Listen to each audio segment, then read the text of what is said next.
Hello everyone, जय Hind and नमस्कार। क्या हालचाल। पीडब्ल्यू ओनली आईएएस पर आपका स्वागत करता हूं। मैं हूं मोहम्मद आसिम। दोस्तों, हम लोग अपनी मेडिवल हिस्ट्री की सीरीज को आगे बढ़ा रहे हैं। आज लेक्चर नंबर 6 है, जिसमें मैं आपको दिल्ली सल्तनत के रिमेनिंग पोर्शन के ऊपर बात करूंगा और स्पेसिफिकली आज हम लोग इसके एडमिनिस्ट्रेशन के ऊपर फोकस करेंगे, यहाँ की सोशल लाइफ के ऊपर फोकस करेंगे, जहां से आपको क्वेश्चंस देखने को मिल सकते हैं। तो लास्ट वाला जो लेक्चर था, जिसमें मैंने आपको लेक्चर नंबर 5 में दिल्ली सल्तनत का पार्ट 1 डिस्कस किया था, और बेसिकली अगर आपको याद हो तो मैंने आपको बताया था किस प्रकार से ये गजनी एम्पायर, ये गुरीद एम्पायर है ना, कैसे यहाँ के लोग जो है वो भारत पहुंचते हैं, और फिर इंडिया के अंदर हमने दिल्ली सल्तनत का स्टैब्लिशमेंट होते हुए देखा था। मैंने कहा था कि जब मोहम्मद गौरी वापस जाता है तो वो अपने गवर्नर्स को अपॉइंट करता है। हमने याल्दूस को देखा था, कबाचा का नाम सुना था, हमने यहाँ पर कुतुबुद्दीन ऐबक का नाम सुना, और हमने बख्तियार खलजी को देखा था। बख्तियार खलजी बंगाल की तरफ रूल करने लगता है। आप देखोगे कि जो कुतुबुद्दीन ऐबक होता है वो लाहौर की तरफ से रूल कर रहा होता है, लाहौर से रूल कर रहा होता है ना। सिमिलरली कोबाचा है और ये याल्दूज हैं, ये लोग भी अलग अलग जगह से रूल कर रहे होते हैं। फाइनली हमने देखा कि जब मोहम्मद गौरी की डेथ हो जाती है, तो फिर उसके बाद कुतुबुद्दीन ऐबक सारे कनेक्शंस जो हैं वो गुरिद डायनेस्टी से खत्म कर देता है, और वो अपने आप इंडिपेंडेंट यहाँ पर एक दिल्ली सल्तनत की स्टैब्लिशमेंट करता है। कुतुबुद्दीन ऐबक की कहानी हमने देखी थी, 6 सालों की कहानी थी। 1206 से लेकर 1210 तक वो रूल करता है। उसके बाद उसका जो दामाद है इल्तुतमिश, वो गद्दी पे बैठता है। इल्तुतमिश एक्चुअली रियल फाउंडर कहा जाता था। क्यों? मैंने आपको बताया था, because he took that validation. उसने वो वैलिडेशन लिया था जो खलीफाओं से जरूरत पड़ती है, अरब के खलीफाओं से जरूरत पड़ती थी, तो उसने वहां से वैलिडेशन लिया हुआ था। तो इल्तुतमिश का जो जो रूल है वो बेसिकली रियल फाउंडर के रूप में उसको यहां पर माना जाता है। इल्तुतमिश ने बहुत सारे काम किए थे। बेसिकली उसका one of the important works जो उसका कंट्रीब्यूशन क्या है, एक इंपॉर्टेंट फैक्ट जो उसके बारे में हमें पता होना चाहिए, वो ये कि उसने चालीसा फॉर्म किया था, ग्रुप ऑफ 40 नॉवेल्स। एक्चुअली देखोगे वो 40 से कम भी था कहीं कहीं, कभी कभी। तो बेसिकली वो ग्रुप ऑफ 40 चालीसा उसको यहां पर कहा जाता था। नाउ अनदर इंपॉर्टेंट थिंग, उसने यहाँ पर अपने जो टेरिटरीज थी उसको इक्ताज में डिवाइड कर रखा था, और उस इक्ता को देखभाल करने के लिए इक्तेदार हुआ करते थे। ये भी आपको याद आ रहा होगा। ये सब मैंने आपको डिस्कस किया है इन लेक्चर नंबर 5 जो हमने डिस्कस किया दिल्ली सल्तनत पार्ट 1। वहां मैंने आपको ये जो आपका स्लेव डायनेस्टी था उसी को डिस्कस किया था। बेसिकली आपका कुतुबुद्दीन ऐबक ने शुरू करी थी, मैंने वही आपको डिस्कस करी थी। ठीक है, तो अगर हम देखेंगे कि इल्तुतमिश के टाइम में और क्या चीजें थी, जो सिल्वर कॉइन्स थे, है ना, ये जित्तल, टंका, इन सबको शुरू किया था। तो कुछ इंपॉर्टेंट ये चीजें जो है वो इल्तुतमिश के टाइम पे हुई थी। साथ ही साथ मैंने आपको बताया था कि ये वही टाइम पीरियड है जब मंगोल का यहाँ पर जो है वो इन्वेजन होता है और वो इंडस तक पहुंचता है, उसके आगे नहीं आता है ना। एंड ही वाज चेजिंग जो ख्वारिज़मी एम्पायर का जो वहां पर प्रिंस था या राजा था, जिसका नाम था जलालुद्दीन मांगबरनी, उसको वो चेज कर रहा होता है ना। लेकिन जब वो भारत में घुसता है तो उसको पता चलता है कि इल्तुतमिश ने जो है जलालुद्दीन मांगबरनी को पनाह नहीं दिया। And that is how it is said कि इल्तुतमिश ने saved India from the wrath of Genghis Khan. और चंगेज खान फिर उसके बाद टुवर्ड्स ईस्ट वेस्ट निकल जाता है इन होप कि वो आगे जाके सीरिया, ईरान, इराक, इन सबको कैप्चर करेगा। ठीक है, तो इसलिए इल्तुतमिश इस वक्त, इसलिए आप देखोगे मंगोल्स का अटैक जो है इंडस के इस पार यहां पर नहीं हो पाता है। ये हमने कहानी पढ़ी थी। लेकिन इल्तुतमिश की डेथ से पहले ही इल्तुतमिश के जितने भी लड़के थे सब नाकारा थे, और उसने अपनी बागडोर अपने बाद कि मेरे मरने के बाद जो बागडोर होगी वो रजिया को दी जाएगी, उसकी जो बेटी है उसको दी जाएगी। रजिया जब सुल्तान बनती है उसका पीरियड 1236 से लेकर 1239 तक रहेगा। 3 साल का पीरियड था जिसमें काफी उसको चैलेंजेस फेस करने पड़े, और रीजन यही था चैलेंजेस फेस करने का कि जो नोबिलिटी थी, टर्किश नोबिलिटी, जो टर्क्स के लोग आए थे ना टर्कमेनिस्तान से, ऑल दीस, वो भारत पहुंचे कुतुबुद्दीन ऐबक के साथ। तो बेसिकली वो जो टर्किश नोबिलिटी थी वो इस बात को गुटक नहीं पा रही थी कि यार एक औरत जो है वो हमारे ऊपर रूल कर रही है। वो मेल ईगो जो है वो क्लैश कर रहा था, है ना। और दूसरी बात ये थी कि रजिया ने क्या किया, ऐसे स्टेप ले लिए कि उसने नॉन टर्किश लोगों को नोबिलिटी में जोड़ना शुरू कर दिया। This was the pain point for the Turkish nobilities, और इसीलिए जो टर्किश नोबिलिटी थी वो रजिया के खिलाफ यहां पर खड़ी हो जाती है। रजिया के बाद हमने देखा नसीरुद्दीन महमूद जो है वो यहां पर गद्दी बैठता है, वो सब माइनर, उसको गद्दी बैठाने का श्रेय बड़ा जाता है बलबन को, लेकिन बलबन के खिलाफ जो है कॉन्स्पिरेसी रच दी जाती है, बलबन को वहां से हटा दिया जाता है ना। लेकिन जब बाद में समझ में आता है उसको कि यार ये तो बलबन का बहुत इंपॉर्टेंट रोल था, है ना, अब बलबन मंगोल्स के यहाँ पर कंट्रोल में कॉन्टैक्ट में आ रहा है, तो बड़ी दिक्कत हो सकती है। एंड अल्टीमेटली यहाँ पर जो बादशाह था वो सरेंडर करता है, और बलबन जो है, गयासुद्दीन बलबन जो है वो गद्दी पे बैठता है। बलबन के हमने बहुत सारे स्टेप्स देखे। He started the concept of paibos, पैर चूमना, है ना। He started the concept of sajda, है ना। ये अपनी किस लिए था, ताकि अपने आप को बड़ा दिखाया जाए, है ना, अपने आप को बड़ा दिखाने के लिए। और जो टर्किश नोबिलिटीज थी उनको क्रश करना चाहता था वो। लॉ एंड ऑर्डर को बहुत तगड़े तरीके से मेंटेन करता था। He followed the policy of blood and iron, I told you about that, है ना। जो यहाँ पर बेसिकली जो दिल्ली अराउंड और मेरठ के अराउंड जो भी यहाँ पर वो हो रहा था, all these things like for example जो भी लॉ एंड ऑर्डर का मिस गवर्नेंस हो रहा था, उन सबको यहाँ पर उसने लाइन पे ले आया। तो बलबन का ये पूरा रूल यहाँ पर था, ठीक है। बट मैंने आपको कहा था कि बलबन जो है वो काफी स्ट्रांग एक तरह से रूलर उभर के आ रहा था, और वो बट बेसिकली प्रॉब्लम बॉस क्या कि उसने एक तरह से टर्किश नोबिलिटीज को क्रश करने की बात यहाँ पर करी थी। लेकिन चलिए एनीवे, आज जो कहानी शुरू होती है, जहां तक हम लोग कहानी डिस्कस कर चुके थे, आज जो कहानी है बेसिकली मैं ये कहूंगा कि कहानी आप लोगों को सुननी ज्यादा है, और इसको आप लोग नोट्स बना लीजिएगा। बेसिकली मेरे फ्लो चार्ट्स यहाँ पर ऑलरेडी बने हुए हैं, तो मैं आपको सारी कहानी यहाँ पर सुनाऊंगा, आप प्लीज कहानी को सुनिएगा, उसके बाद आप क्लास के बाद ये नोट्स बना लीजिएगा। इनफैक्ट आप एक काम करिएगा कि जब मैं ये क्लास ले रहा हूँ तो मैं नोट्स ऑलरेडी अपने टेलीग्राम चैनल पर शेयर कर चुका हूँ। तो मेरा टेलीग्राम चैनल है, यहाँ पर मैं लिंक को लगा के नहीं आया हूँ QR, but I hope you must be knowing, it is history by Asim sir करके आप सर्च कर लीजिएगा। मैं कोशिश करूंगा टेलीग्राम का जो कमेंट है वो उसमें लगा दूंगा, कमेंट बॉक्स में लगवा दूंगा उसका लिंक, तो वहां से आप जाके इसका PDF भी ले सकते हैं। अदरवाइज PDF आपको इसके बुनियाद जो आपका संभव बैच है वहां पर भी मिल ही जाएगा, ठीक है। तो वहां से आप ये लेक्चर का प्रिंट आउट वो ले लीजिएगा, PDF ले लीजिएगा, और फिर जैसे जैसे मैं कहानी सुना रहा हूं उसको प्लीज सुनते रहिएगा, ठीक है। कहानी ज्यादातर सुनने वाली है, इसमें बहुत ज्यादा कुछ ऐसी चीजें नहीं है जो हमें बहुत याद वाली चीजें करनी होंगी। बेसिकली जो हमारे एग्जाम पर्सपेक्टिव से है वो उसका गवर्नेंस होगा, है ना, जहां पर कुछ डिपार्टमेंट्स फॉर्म हुए वो सब चीजें याद होंगी, फैक्चुअल बातें हैं, तो वो आप सुनते चलिएगा, ठीक है। चलिए शुरुआत करते हैं, यहाँ पर कहानी को आगे बढ़ाते हैं। तो बलबन की डेथ यहाँ पर 1286 AD में फाइनली यहाँ पर हो जाती है, और बलबन की डेथ के बाद उसके जो सक्सेसर्स होते हैं बड़े यहाँ पर वीक होते हैं, और वीक सक्सेसर्स जो है वो स्लेव डायनेस्टी को नहीं संभाल पाते हैं, और इसलिए आप देखोगे स्लेव डायनेस्टी का डिक्लाइन हमको देखने को मिलता है। तो एक इंपॉर्टेंट बात यहाँ पर यही है कि व्हाट आर द फैक्टर्स, वो क्या फैक्टर्स थे जिसकी वजह से स्लेव डायनेस्टी का डिक्लाइन हुआ। देखो, पहला फैक्टर आप जो आपको समझना है वो ये कि मंगोल का हमने देखा कि इन्वेजन बहुत हुआ, तो एक तो एक्सटर्नल फैक्टर था। एक्सटर्नल फैक्टर मतलब मंगोल का इन्वेजन, मंगोल के इन्वेजन की वजह से यहाँ पर ये लोग दिल्ली सल्तनत वाले स्लेव डायनेस्टी वाले लोग जो हैं वो वीक पड़ रहे थे, and that's become one of the reasons कि क्यों स्लेव डायनेस्टी डिक्लाइन करती है। एक हो गया एक्सटर्नल फैक्टर, दूसरा हो गया इंटरनल फैक्टर। इंटरनल फैक्टर क्या हो गया?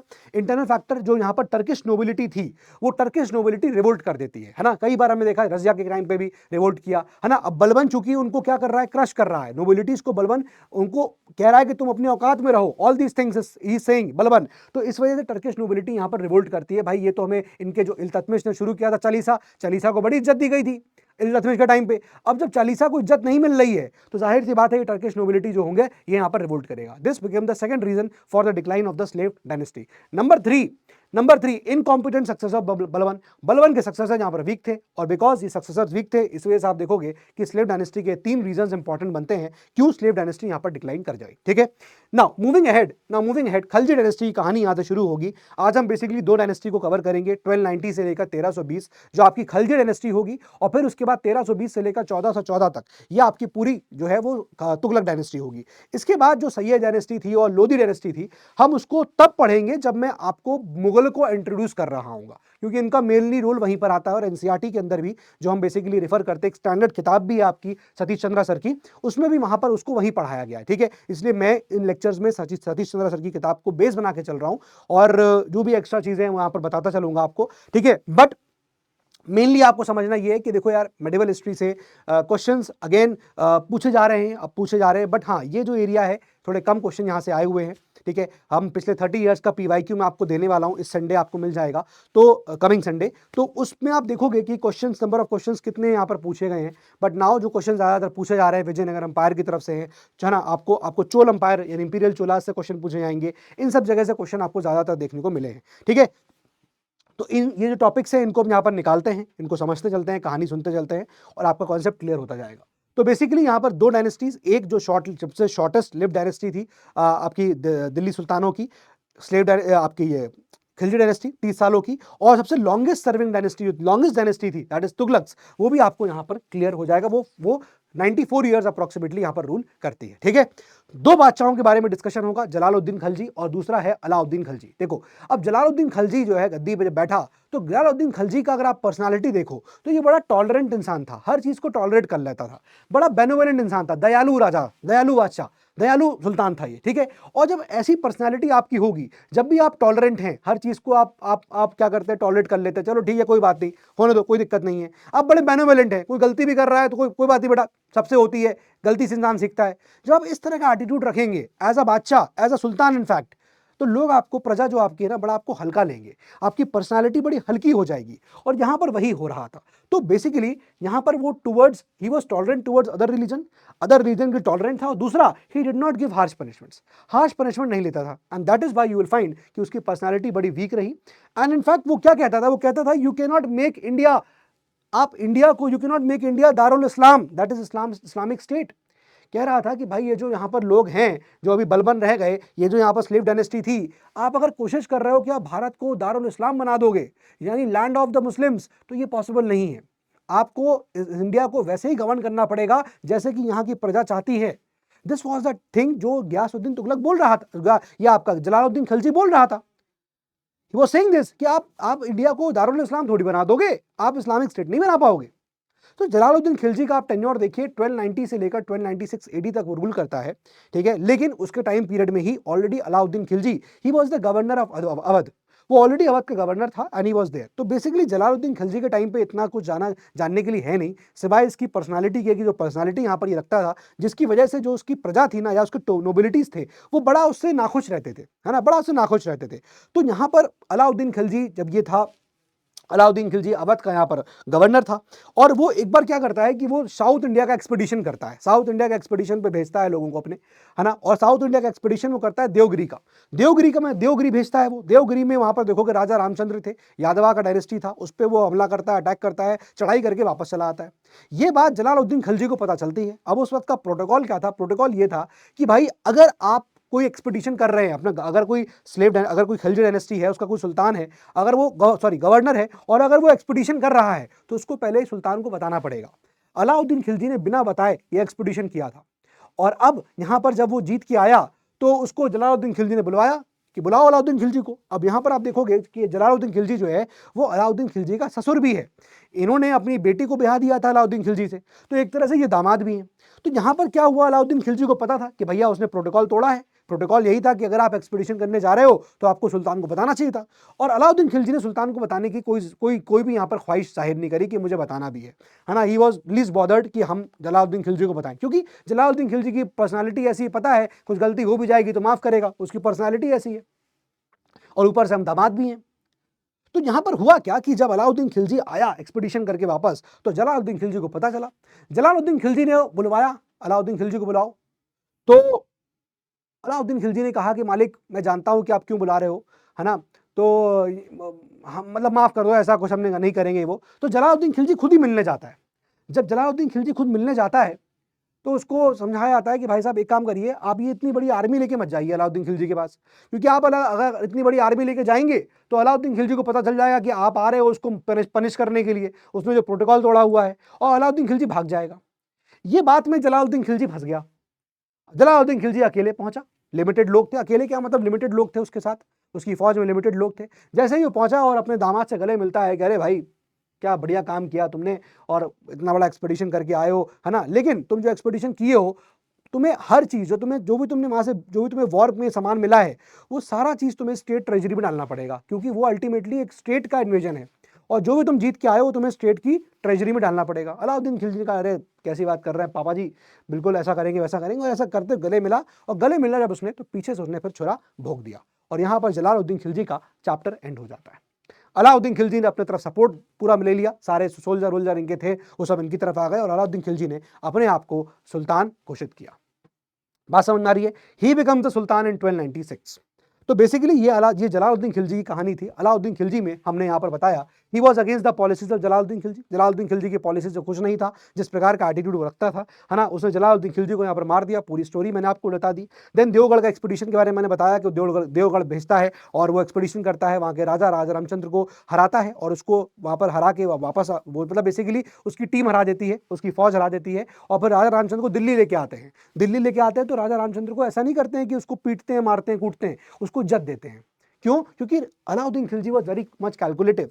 अलाउद्दीन खिलजी जानता था कि अगर मुझे डीप साउथ पे एक्सपीडिशन करने हैं तो देवगिरी मेरे लिए एक चाबी की तरह है, वो एक लॉक है। देवगिरी एक तरह का चाबी है जो ताला लगा हुआ है साउथ इंडिया के एक्सपीडिशन में। मैं देवगिरी के राजा की मदद से डीप साउथ में एक्सपीडिशन करूंगा, क्योंकि होता है ना कि अगर मान लो मैं अकेले जाता तो दिक्कत थी। औरंगजेब की गलती यही थी, औरंगजेब डीप साउथ में घुस जाता है। He made this blunder. उसने पुराने राजाओं की गलतियों से नहीं सीखा, है ना। लेकिन आप देखोगे कि ये गलती जो है अलाउद्दीन खिलजी यहाँ पर नहीं करता है। देवगढ़ के राजा के साथ वो दोस्ती करता है ताकि जब मैं डीप साउथ में एंटर करूं तो वहां पर मुझे देवगढ़ के राजा का बेस मिल जाए कि अरे भैया हम तो इनके यहाँ जो है वो गेस्ट आए हुए हैं। होता है ना, कहीं हम जाएंगे तो अरे भैया वो हम उनके आए हुए थे, कहीं मान लो कहीं आप गए गली वली में घुसे गाड़ी लेके, टक्कर मार दिया आपने किसी को, तो भाई लोग भीड़ लगा लेंगे, कहाँ से आए हो कहाँ से आए हो, है कि नहीं। तो बेसिकली क्या होता है कि ऐसे में आप जब बोलोगे हम तो ऊपर वहां पर वो रहते हैं ना उनके भाई साहब के आए हुए, तो लोग छोड़ देंगे, चलो ठीक है भाई मोहल्ले पड़ोस का मामला है, किसी पड़ोसी का गेस्ट है तो छोड़ दो। वैसे ही यहाँ पर उसने कहा कि भैया इसको देवगढ़ के राजा को हम यहाँ पर इज्जत देंगे। इज्जत दिया तो देवगढ़ के राजा ने फिर उसको एक तरह से चाबी पकड़ा दी कि ठीक है साउथ इंडिया में एक्सपीडिशन करेंगे दोनों भाई मिलके, दो भाई दोनों तबाही। तो इस प्रकार की बातें यहाँ पर हुई। हमने देवगढ़ का एक्सपीडिशन देखा। गुजरात के एक्सपीडिशन में आपको बताऊंगा, ठीक है, रणथंभौर का एक्सपीडिशन क्या हुआ था। रणथंभौर जो कि सबसे स्ट्रॉन्गेस्ट किला जो है माना जाता है राजपूतों का, उसके ऊपर यहाँ पर अटैक हुआ था। चित्तौड़ के किले की बात बताऊंगा आपको, क्या ना, ये कहानी तो मैंने आपको बताई जो आपने देखी होगी कि बाजीराव मस्तानी, कौन नहीं, वो पद्मावत जो मूवी है उसमें दिखाया गया इसी चीज को, है ना। जलालुद्दीन खिलजी वाली कहानी हमें देखी होगी, आप लोग मूवी देखी होगी, ठीक है। फिर चित्तौड़ का एक्सपीडिशन जो हुआ था, है ना, जो राजा हमीर देव था, जो रणथंभौर पे एक्सपीडिशन हुआ था, ये सब चीज़ों की कहानी हम लोग यहाँ देखेंगे कि ऐसा क्यों हुआ था। एक्चुअली ये जो मूवी थी ना पद्मावत, बेसिकली ये मतलब जो हिस्टोरियंस का मानना यही है, गलत स्टोरी है, ऐसी कुछ कहानी नहीं थी जैसा मूवी में दिखाया गया है कि भैया राजपूत जो है वो झुक जाते हैं और वो रानी का जो है वो दीपिका पादुकोण का चेहरा दिखा देते हैं उसको आईने की तरफ से, है ना। उन्होंने कहा राजपूत ऐसे थोड़ी हो सकते हैं कि इतनी सी बात के लिए वो झुक जाएं, तो गलत स्टोरी दिखाई गई। एक्चुअली ये किताब है पद्मावत, जिसको लिखा गया है मोहम्मद मलिक जैसी के द्वारा, ठीक है, उसने इस किताब को लिखा, भी आगे जिक्र करूंगा मैं आपको इस चीज का, ठीक है। तो ये कहानी भी हम लोग देखेंगे क्या कहानी यहाँ पर है। Apart from that Alauddin Khilji के मार्केट रिफॉर्म्स इंपॉर्टेंट हो जाते हैं, अलाउद्दीन खिलजी के एग्रीरियन रिफॉर्म्स और इसके मिलिट्री रिफॉर्म्स भी यहाँ पर इंपॉर्टेंट होंगे, जहां से क्वेश्चन बनते हैं, है ना, क्योंकि हम लोग इसका एडमिनिस्ट्रेशन भी देखेंगे, जो आपका खिलजी का एडमिनिस्ट्रेशन यहाँ पर चल रहा था। चलिए, तो बेसिकली स्लेव डायनेस्टी यहाँ पर थी, स्लेव डायनेस्टी के बाद खिलजी डायनेस्टी आई। लेकिन जो ये ट्रांसफॉर्मेशन यहाँ पर हुआ, तो जब खिलजी डायनेस्टी आई तो खिलजी डायनेस्टी के हम लोग टाइम पीरियड को खिलजी रिवॉल्यूशन कहते हैं। उसके दो रीजंस है क्यों हम लोग खिलजी के जो रोल है, खिलजी का जो रूलिंग पीरियड है, उसको हम रिवॉल्यूशन क्यों कहते हैं, इसलिए रिवॉल्यूशन कहते हैं। पहला पॉइंट, क्योंकि आप देखोगे स्लेव डायनेस्टी के टाइम पे इंपॉर्टेंट जो ऑफिसेस थे वो टर्क्स के हाथ में थे। इंपॉर्टेंट ऑफिसेस जो हैं वो टर्क्स के हाथ में है, ठीक है, स्लेव डायनेस्टी। लेकिन खिलजी डायनेस्टी के टाइम पे जब यहाँ अलाउद्दीन खिलजी बैठा, तो आप देखोगे इंपॉर्टेंट ऑफिस जो है वो नॉन टर्क्स को भी यहाँ पर दिए जाने लगे। नॉन टर्क्स को आप जो है यहाँ पर तवज्जो दे रहे हो। और जलालुद्दीन खिलजी के खिलाफ क्यों आवाज उठी थी, क्योंकि जलालुद्दीन खिलजी ने बलबन के लोगों को ही अपने ऑफिस में जगह दे दी, चलो ठीक है इन्हीं को रखे रहने दो। तो बलबन तो खत्म हो गया, लेकिन उसके ऑफिसर्स चले आ रहे हैं खिलजी डायनेस्टी के अंदर भी। तो यहाँ पर पहला रीजन क्यों उसको खिलजी रेवोल्यूशन कहा जाता है, पहला रीजन ये कि खिलजी डायनेस्टी के टाइम में यहाँ पर जो इंपॉर्टेंट ऑफिसेज है वो नॉन टर्क्स को भी दिए गए थे। और दूसरा इंपॉर्टेंट बात आप देखोगे कि स्लेव डायनेस्टी के टाइम पे स्टेट जो है और रिलीजन एक ही था, लेकिन अलग खिलजी डायनेस्टी के टाइम में आप देखोगे कि स्टेट और रिलीजन जो है वो सेपरेट हो गए थे। कैसे हम कह सकते हैं, अलाउद्दीन खिलजी ने कैलिफ को रिकॉग्नाइज ही नहीं किया। उसने कहा कौन कैलिफ, हम कोई कैलिफ वालिफ नहीं जानते। इनफैक्ट आप देखोगे तो यहाँ पर खिलजी डायनेस्टी का एक रूलर है मुबारक खिलजी, वो अपने आप को ही कैलिफ डिक्लेयर कर देता है कि भैया मैं ही कैलिफ हूं, मैं क्यों पूछूं किसी और से। तो जो खलीफा लोग होते थे, जो अबासिड्स थे, जो वहां पर रूल कर रहे थे, इनफैक्ट आपके जो एरिया था अरेबियन पेनिनसुला का, उनसे उन्होंने कहा कि हम नहीं मानते उन खलीफा को, मैं खुद ही खलीफा हूं। तो यहां से खिलजी डायनेस्टी के टाइम से ये जो स्टेट और रिलीजन है वो एकदम अलग अलग यहां पर हो जाते हैं। क्लियर। तो ये पूरी कहानी मैं आपको ऑलरेडी एक्सप्लेन कर चुका हूँ, ये पूरी स्टोरी है ना, ये पूरी स्टोरी है कि कैसे जलालुद्दीन खिलजी पूरा काम करता है। नाउ वन मोर थिंग जो आपको जलालुद्दीन खिलजी के टाइम पीरियड का याद होना चाहिए कि जो ये मंगोल्स के यहाँ पर अटैक हुए थे, ठीक है, तो इन्होंने उन मंगोलों को पकड़ लिया और उनको दिल्ली में स्टैब्लिश किया। वो एरिया जहां वो स्टैब्लिश हुए उसको मंगोलपुरी कहते हैं, ये आज भी दिल्ली के अंदर मौजूद है, ठीक है। नाउ अलाउद्दीन खिलजी की हम लोग बात करेंगे तो पहले चार इंपॉर्टेंट पॉइंट्स है। पहला देखिएगा, he was the first Muslim ruler to extend his territory till south. ये एक पहला पॉइंट है, हमने देखा कि साउथ तक अपनी टेरिटरी को एक्सटेंड करने वाला ये पहला यहां पर आप देखोगे तो मुस्लिम रूलर बन गया, है ना। He became the first Muslim ruler, क्योंकि देवगढ़ तक उसने एक्सपेडिशन कर दिया था। लेकिन बड़ी बात ये थी, he never brought it under his direct control. ये बात ध्यान रखिएगा। I am really sorry, actually मेरा फास्ट भी है, तो I have eaten last morning 5:15 पे मैंने खाया पिया था, पानी भी नहीं पिया। तो अब बस होने वाला है time, where I am shooting this lecture, time हो जाएगा थोड़ी देर में, तो मैं पानी पीऊंगा बीच में, so very sorry for that रहेगा आपको। 2 मिनट का स्टॉपेज रहेगा, लेकिन चलिए एनीवे। तो पॉइंट पहला क्या है कि is the first Muslim ruler basically जिसने अपना यहाँ टेरिटरी को टिल साउथ तक एक्सटेंड यहाँ पर कर दिया, ठीक है। So he never brought it under his direct control. Direct control में वो कोई भी टेरिटरी जो जीतता था अलाउद्दीन खिलजी, उसको अपने डायरेक्ट कंट्रोल में न रख के उस पर इनडायरेक्ट कंट्रोल रखता था, यानी कि उनसे हफ्ता मांग लेगा, है ना, कि आप हफ्ता दीजिए हमको, वॉट एवर इट इज, जो है गुड मॉर्निंग गुड नाइट करते रहिए, ये यहाँ पर था। दूसरा पॉइंट हमने डिस्कस कर लिया है इसका, ठीक है, that is episode of Devgarh, ये हमने डिस्कस कर लिया। लेकिन इंपॉर्टेंट बात ये है कि राजा रामचंद्र को जब वो एक्सपीडिशन भेजता है, देवगढ़ पे एक्सपीडिशन कराता है, ठीक है, तो जब राजा रामचंद्र को पकड़ लिया जाता है, मतलब उसको वहां से लेके आता है, दिल्ली लेके आया, तो दिल्ली में आके राजा रामचंद्र को टाइटल दिया गया राय रैयान का। ये इंपॉर्टेंट पॉइंट है आपका, कभी पूछ सकता है कि व्हिच ऑफ द फॉलोइंग, यहाँ पर कौन सा ऐसा बादशाह है, सुल्तान है, नॉट बादशाह, कौन सा सुल्तान है जिसको टाइटल राय रैयान का दिया गया था। तो ध्यान रखिएगा, इनफैक्ट नॉट सुल्तान, ये जो राजा था, यादवास का किंग था, यहाँ पर राजा था राजा रामचंद्र, उनका यहाँ टाइटल था राय रैयान का, ठीक है। फिर उसके बाद अलाउद्दीन खिलजी जो है wanted to crush the old nobilities having fun time. अब ये नोबिलिटीज का टाइम पीरियड था, नोबिलिटीज बड़े मस्त मौला घूम रहे थे, कोई काम धंधा है नहीं, बढ़िया एकदम काम चल रहा है, और अलाउद्दीन खिलजी हर चीज कर रहा है, तो नोबिलिटीज को अलाउद्दीन खिलजी जो है वो टोटली क्रश करना चाहता था, और चाहता था कि ऐसी नोबिलिटीज बने जो मेरी बातें सुने, जो मेरी नोबिलिटी हो, मेरे लिए लॉयल हो, वो ऐसी नोबिलिटीज यहाँ पर स्टैब्लिश करना चाहता था। फिर उसके बाद उसने चित्तौड़ का जो नाम है उसको चेंज करके खिज्रबाद कर दिया था। क्यों? क्योंकि उसने वो चित्तौड़ को अपने माइनर सन खिज्र को दे दिया था, खिज्र खान को दे दिया था, ठीक है। और बाद में फिर हालांकि उसके हाथ से वो निकल गया और फिर से वो चित्तौड़ जो है रीइंस्टेट हो गया, लेकिन इसका नाम जो है वो खिज्रबाद यहाँ कर दिया गया था, ठीक है। तो अलाउद्दीन खिलजी की और बातों को यहाँ डिस्कस करना शुरू करते हैं। जैसे सबसे पहले अलाउद्दीन खिलजी के हम लोग एडमिनिस्ट्रेटिव रिफॉर्म्स की यहाँ पर बात करते हैं। देखिए, ये सब दोस्तों आपके एग्जाम पर्सपेक्टिव से इंपॉर्टेंट है, मैंने आपको बोला इनका एडमिनिस्ट्रेशन, ये सब चीजें आपके एग्जाम के लिए इंपॉर्टेंट हो जाती हैं, ठीक है। तो देखिए, एडमिनिस्ट्रेशन की बात करें, सबसे पहली बात यह है कि अलाउद्दीन खिलजी जो है वो किसी भी प्रकार का इंटॉक्सिकेशन या लिकर, इन सब के सेल को टोटली प्रोहिबिट कर दिया था। किसी भी प्रकार का दारू या किसी प्रकार की यहाँ पर कोई भी बियर वियर कुछ नहीं मिलेगी, ना चिल्ड ना गर्म, समझ रहे हो ना। तो ठीक है, तो लिकर, इंटॉक्सिकेंट्स, ये सब जो है यहाँ पर उसने टोटली यहाँ पर क्या किया, प्रोहिबिट कर दिया, इन सबको टोटली यहाँ पर उसने प्रोहिबिट कर दिया। क्लियर है बात, ठीक है। दूसरा बात ये है कि जो भी यहाँ पर जागीर थी, जागीर मतलब लैंड्स, है ना, जमीनें, तो जो भी जागीरें यहाँ पर थी उसको उसने कन्फिस्केट करना शुरू किया, यानी कि लैंड को उसने अपने कंट्रोल में यहाँ पर ले आया, ठीक है। तीसरी बात यहाँ पर क्या थी कि जो पेंशंस थी, जो अलाउंसेस लोगों को दिए जा रहे थे, उसने वो भी यहाँ बंद कर दिया। कोई पेंशन नहीं, चुपचाप बैठो, सिर्फ सैलरी मिलेगी, वेजेस मिलेगी, काम कर रहे हो तो वेजेस मिलेगी। सो यहाँ पेंशन एंड अलाउंसेस को भी उसने यहाँ पर स्टॉप कर दिया। और चौथा चीज यहाँ देखिएगा, उसने यहाँ पर नेटवर्क ऑफ स्पाइज, यानी कि जासूसों का नेटवर्क शुरू किया, जिसको बोलते हैं मुनियान, ठीक है, मुनियान शुरू किया, ठीक है। न्यूज रिपोर्टर्स थे, बारीज, इनको यहाँ पर अपॉइंट किया, ठीक है। एंड देन रिलीजियस एंडोमेंट्स को यहाँ पर रिवोक कर दिया कि कोई भी यहाँ पर रिलीजियस एंडोमेंट्स की भाई ये जमीन जो हम दे रहे हैं, है ना, ईश्वर के नाम पे, है ना, ऊपर वाले के नाम पे, तो इन सब चीजों के रिलीजियस एंडोमेंट्स को उसने रिवोक कर दिया कि ऐसा कुछ भी यहाँ पर नहीं होगा। यानी कि हर चीज राजा जो है अपने हाथ में रख रहा है, अपने आप को ही राजा मानता है, अपने आप को ही सबसे ऊपर यहाँ पर मान रहा है। तो ये यहाँ पर उसके एडमिनिस्ट्रेटिव मेजर्स थे, किंग इज अबव एवरीथिंग।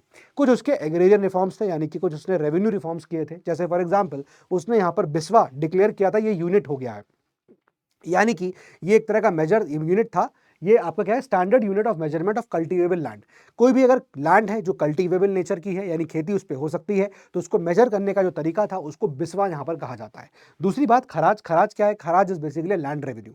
खराज क्या है? लैंड रेवेन्यू, है ना। कितना होगा ये खराज? उसने खराज को फिक्स कर दिया कि जो भी जितना भी प्रोड्यूस हो रहा है उसका हाफ जो होगा, fix half of the produce जो है उसने यहाँ पर फिक्स कर दिया एज लैंड रेवेन्यू, ठीक है ना। एक तो ये बात हो गया। थर्ड है घड़ी। अब उसने घड़ी लगाया, यानी घड़ी मतलब हाउस टैक्स लगा दिया।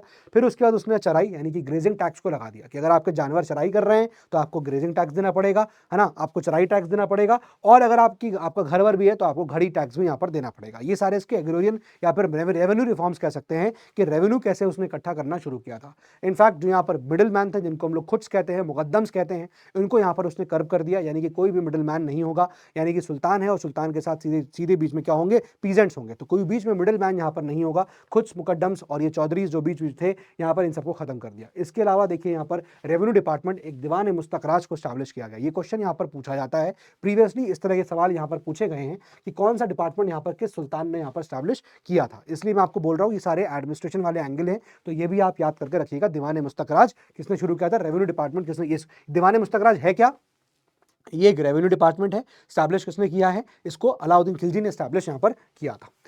Then market control policy. अब यहां पर कैसे उसने मार्केट के ऊपर कंट्रोल स्थापित किया, उसने कहा देखिए कोई भी फूड ग्रेन्स की होल्डिंग नहीं होगी। ऐसा क्यों किया? बिकॉज आपको पता है कि अगर फूड ग्रेन्स को होल्ड कर लेंगे तो जो प्राइसेस हैं उन ग्रेन्स के वो ऑटोमेटिकली क्या होंगे, हाई होने लग जाएंगे। तो उसने यहाँ पर इन्फ्लेशन को और मार्केट के प्राइसेस को कंट्रोल करने के लिए यहाँ पर उसने कहा कि कोई भी फूड ग्रेन्स की होल्डिंग यहाँ पर नहीं करेगा। नंबर 2, उसने यहाँ पर कुछ ऑफिसर्स को अपॉइंट किया मार्केट को कंट्रोल करने के लिए। जैसे फॉर एग्जाम्पल उसने यहाँ बनाया दीवान रियासत और दूसरा उसने बनाया शाहना ए मंडी, है ना। इन दो डिपार्टमेंट्स को उसने एक तरह के ऑफिसर्स को अपॉइंट किया, दी वे द ऑफिसर्स, है ना। ये ऑफिसर्स हैं जो मार्केट को कंट्रोल कर रहे थे, शाहना ए मंडी एंड दीवान ए रियासत। ठीक है, ध्यान रखिएगा ये दो ऑफिसर्स इंपॉर्टेंट हो गए, ये आपके अलाउद्दीन खिलजी के टाइम पीरियड के हो गए। देन उसके बाद यहाँ पर जितने भी मर्चेंट्स होंगे जो भी व्यापार यहाँ पर कर रहे हैं सभी को यहाँ पर रजिस्टर करना पड़ेगा। ठीक है, स्टेट के दफ्तर में आकर रजिस्टर कराना पड़ेगा। यानी कोई भी अगर स्टेट में यहाँ पर कोई यहाँ पर क्या कर रहा है, कोई भी अगर मर्चेंट है, कोई व्यापारी है, कोई व्यापार कर रहा है तो उसको अपने आप को स्टेट में आकर रजिस्टर कराना पड़ेगा। ठीक है, देन उसके बाद बंजारास बेसिकली क्या होगा, who carried grains from village to Delhi. अब बेसिकली ये चीज मैंने आपको, आप देखोगे तो पीवाईक्यूज में ये स्टेटमेंट पूछा गया है कि बंजारास कौन थे। ये ध्यान रखिएगा, ये पीवाईक्यू है, यहाँ पर पूछा गया है। ठीक है, ये पीवाईक्यू है, प्रीवियस ईयर क्वेश्चंस में इस पे सवाल आया है कि हु वर द बंजारास। तो बंजारास बेसिकली कौन है, ये ग्रेन्स कैरी कर रहे हैं विलेजेस से दिल्ली की तरफ। ठीक है ना, तो गांव गांव जहां पर अनाज हुआ है वहां से ये लोग अनाज लेके दिल्ली पहुंचा रहे हैं। ठीक है दोस्तों, थोड़ा सा ना मेरा फास्ट है तो मैं ज़्यादा तेज़ नहीं बोल पा रहा हूँ, मैं ज़्यादा एनर्जेटिकली नहीं बोल पा रहा हूँ, so I am very sorry for that. And मेरा इसलिए मैं थोड़ा सा आज ड्रेन्ड आउट भी हूँ। एक्चुअली ये फास्ट होता है तो आई लास्ट एट एट मॉर्निंग 5:15 मैंने खाया पिया था और अब बेसिकली इट्स राइट नाउ 6:20 हो रहा है ऑलरेडी। तो बस टाइम ही हो गया है ना, तो लंबा हो जाता है बेसिकली, ऑलरेडी दिन भर का काम भी कर ही रहा हूँ तो इसलिए थोड़ा सा आपको हो सकता हो लेक्चर भी लेट आए, बट एनीवे ठीक है, नेक्स्ट टाइम से it will be on time. चलिए, तो ये पीवाईक्यू था, ध्यान रखिएगा। बंजारास क्या कौन है पूछा गया है, तो बंजारास ध्यान रखिएगा ये वो लोग थे जो अनाज को कैरी करते थे गांव से शहर की तरफ या दिल्ली की तरफ। ये इसकी मार्केट कंट्रोल पॉलिसी हो गई। मिलिट्री रिफॉर्म्स की बात करेंगे अलाउद्दीन खिलजी के, तो कुछ 3-4 इंपॉर्टेंट चीजें हैं, उसको देख लेते हैं। पहला चीज तो ये कि ये पहला यहाँ पर सुल्तान था जिसने सैलरी जो है या फिर मैं कह सकता हूँ पेमेंट सोल्जर्स को कैश में करना शुरू किया था। ये बहुत इंपॉर्टेंट बात है, ये भी आपका प्रीवियस ईयर क्वेश्चन में पूछा गया सवाल है। ठीक है, ये भी आपका प्रीवियस ईयर में पूछा गया क्वेश्चन है कि वो पहला कौन सा सुल्तान है, ही वाज द फर्स्ट सुल्तान जो बेसिकली पेमेंट कर रहा था सोल्जर्स को इन कैश, तो वो अलाउद्दीन खिलजी है। दूसरी बात उसने यहाँ पर स्टैब्लिश किया दीवाने अर्ज, ठीक है, ऑफ बलबन, इसको कंटिन्यू रखा उसने। और ये वो डिपार्टमेंट है जो बेसिकली अर्ज, इसको कौन देख रहा है, अर्ज ए मामलुक जो है वो उसको यहाँ पर देख रहा है। तो दीवाने अर्ज को जो बलबन का था, याद करिए लास्ट वाले लेक्चर में हमने देखा था, बताइए कमेंट बॉक्स में कि अर्ज दीवाने अर्ज किस चीज़ को देखता है, किस चीज़ का डिपार्टमेंट था, कमेंट बॉक्स में बताइएगा आप लोग। ठीक है, तो एक तो ये हो गया कि उसने दीवाने अर्ज को यहाँ कंटिन्यू किया जो बलबन का था। तीसरा यहाँ पर कॉन्सेप्ट लेके आया दाग का। दाग मतलब यहाँ पर क्या, ब्रांडिंग ऑफ द हॉर्सेस। जो हॉर्सेस यहाँ पर बढ़िया क्वालिटी के होंगे, है ना, उसके ऊपर दाग लगा देंगे, मार्क लगा देंगे।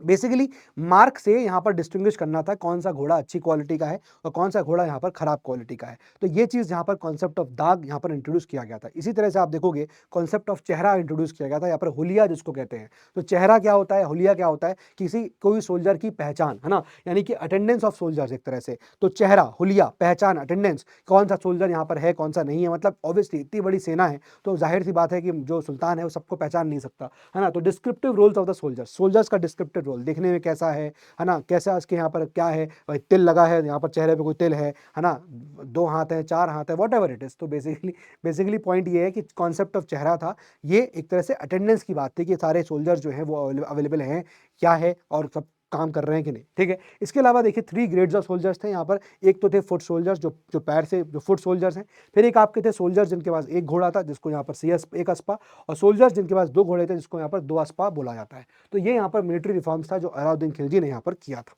ठीक है, देन आर्ट एंड लर्निंग में कुछ यहाँ पर इंपॉर्टेंट चीज़ें हैं, जैसे फॉर एग्जांपल यहाँ पर आमिर खुसरो जो है, he basically adorned the court of Alauddin Khilji. ठीक है ना, he adorned the court of Khiljis, Mir Hasan Dehlavi, Amir Khusro, ये सब यहाँ पर जो है वो कोर्ट ऑफ आपको खिलजी के कोर्ट में देखने को मिलेंगे। इनफैक्ट आप देखोगे कि अलाउद्दीन खिलजी जब जाता है और रणथंभौर पर चढ़ाई करता है ना, जब वो जाता है और चित्तौड़ के किले पर चढ़ाई करता है, तब वहाँ पर जो औरतें जौहर करती हैं उस जौहर को ये आउट राइटली आमिर खुसरो जो है उसके बारे में मेंशन करता है कि यहाँ पर जौहर परफॉर्म किया गया था।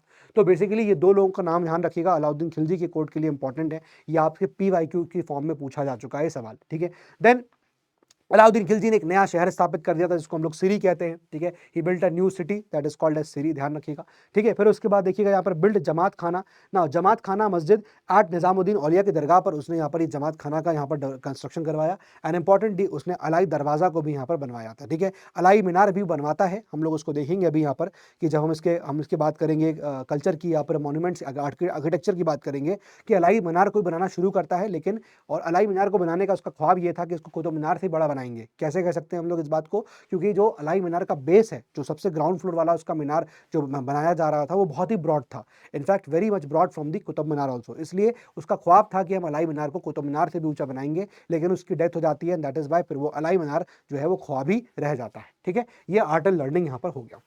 तो अलाउद्दीन खिलजी की डेथ हो गई फाइनली, आप देखोगे 1316 में उसकी डेथ होती है। अलाउद्दीन खिलजी की डेथ के बाद अब जो मलिक कफूर था, मलिक कफूर एक्चुअली आप देखोगे तो मलिक कफूर को गुजरात से आप देखो गल्फ ऑफ कैम्बे से पकड़ा गया था, ठीक है। जब गुजरात का एक्सपीडिशन होता है तो अलाउद्दीन खिलजी खुद तो गया नहीं, तो वो अपने यहाँ पर कमांडर्स को भेजता है ना, नुसरत खान और उलुग खान, इन ये दो कमांडर्स होते हैं जिसको अलाउद्दीन खिलजी जो है वो भेजता है कैंपेनिंग पे, गुजरात के एक्सपीडिशन पे। तो ये जाते हैं, अनिलवारा को लूटते हैं इसके कमांडर्स, उसके बाद सोमनाथ को लूटते हैं इसके कमांडर्स, और फिर जब कैम्बे पहुंचते हैं तो कैम्बे में वहाँ पर ये मलिक कफूर उनको मिलता है। मलिक कफूर को पकड़ लेते हैं। Malik Kafur basically was an eunuch, एक हिंजड़ा था वो, ठीक है। उसको पकड़ के ले आते हैं, बड़ी उसकी कैपेबिलिटीज तगड़ी होती हैं, और अलाउद्दीन खिलजी को लाके एज अ गिफ्ट जो है ये नुसरत खान और उलुग खान जो है वो मलिक कफूर को एज अ गिफ्ट देते हैं टू अलाउद्दीन खिलजी। और इसकी बड़ी अच्छी यहाँ पर फाइटिंग कैपेसिटीज थी, बड़ी अच्छी कैपेबिलिटी थी मलिक कफूर के अंदर। और आप देखोगे साउथ के बहुत जितने भी एक्सपीडिशंस हुए, मेजरली सारे एक्सपीडिशंस मलिक कफूर यहाँ पर पूरे करता है, ठीक है। तो मलिक कफूर बेसिकली एक इंपॉर्टेंट रोल प्ले करता है अलाउद्दीन खिलजी की जब डेथ हो जाती है। तो अलाउद्दीन खिलजी के बाद उसने काफ़ी इंपॉर्टेंट रोल प्ले किया अलाउद्दीन खिलजी के माइनर सन को, अलाउद्दीन खिलजी के माइनर सन को गद्दी पे बैठाने का, ठीक है। यहाँ पर मलिक कफूर लेटर ऑन उसको मार दिया गया, पैलेस गार्ड्स ही उसको मार देते हैं। खुसरो शाह जो है गद्दी पे बैठता है, बट ऑब्वियसली खुसरो शाह जो है वो किसी प्रकार का, अब देखिए यहाँ पर खुसरो शाह इनिशियली आप देखोगे, Khusro Shah initially Hindu and later got converted. तो बेसिकली ये आमिर अलाउद्दीन खिलजी का माइनर सन गद्दी बैठाता है, मलिक कफूर का लेटर ऑन डेथ हो गया, पैलेस गार्ड्स ने मार दिया। नाउ आफ्टर दिस, यानी कि इसका जब माइनर सन भी खत्म हो गया, तो उसके बाद खुसरो शाह यहाँ पर sits on the throne. Now earlier he is a Hindu, later on he got converted, लेकिन आप देखिए कि although he was a Hindu, but इसका कोई भी यहाँ पर रेबिलियन इनिशियली नहीं देखने को मिलता है। यानी इनिशियल तौर पे जब वो राजा बना, यानी कि जब सुल्तान बना, तो कोई भी इस बात का विद्रोह नहीं करता है कि हिंदू कैसे यहाँ पर सुल्तान बन रहा है। लेकिन लेटर ऑन जब इसने यहाँ पर ऐसे स्टेप्स लेना शुरू कर दिए जो एंटी इस्लामिक टाइप के स्टेप्स थे, जिसकी वजह से अब जो नोबिलिटीज थी वो खुसरो शाह का यहाँ पर रेबिलियन कर रही थी। सच स्टेप्स ऑफ खुसरो शाह, जो एंटी इस्लामिक टाइप के स्टेप्स उसने लिए, जिसकी वजह से वो नोबिलिटीज उससे नाराज हो गई। एंड अल्टीमेटली आप देखोगे कि खुसरो शाह को ओवरथ्रो करके गयासुद्दीन तुगलक जो है वो गद्दी बैठता है। गयासुद्दीन तुगलक रिबल इसी बात पे करता है कि भैया ये जो इंसान है, ये तो भैया बाबा, ये तो एक तरह से बर्बाद कर देगा मुसलमानों को, इस प्रकार के स्टेप ले रहा है एंटी इस्लामिक स्टेप्स। तो अल्टीमेटली गयासुद्दीन तुगलक जो है अब वो यहाँ पर रिवॉल्ट करता है, रिबेल करता है, एंड खुसरो शाह को मार देता है, और फिर वो तुगलक डायनेस्टी की यहाँ पर स्टैब्लिशमेंट कर देता है, ठीक है। तो in the name of Islam Ghiyasuddin Tughlaq ने यहाँ पर रिबेल किया, और जब गयासुद्दीन तुगलक ने रिबेल किया तो बट ऑब्वियस सी बात है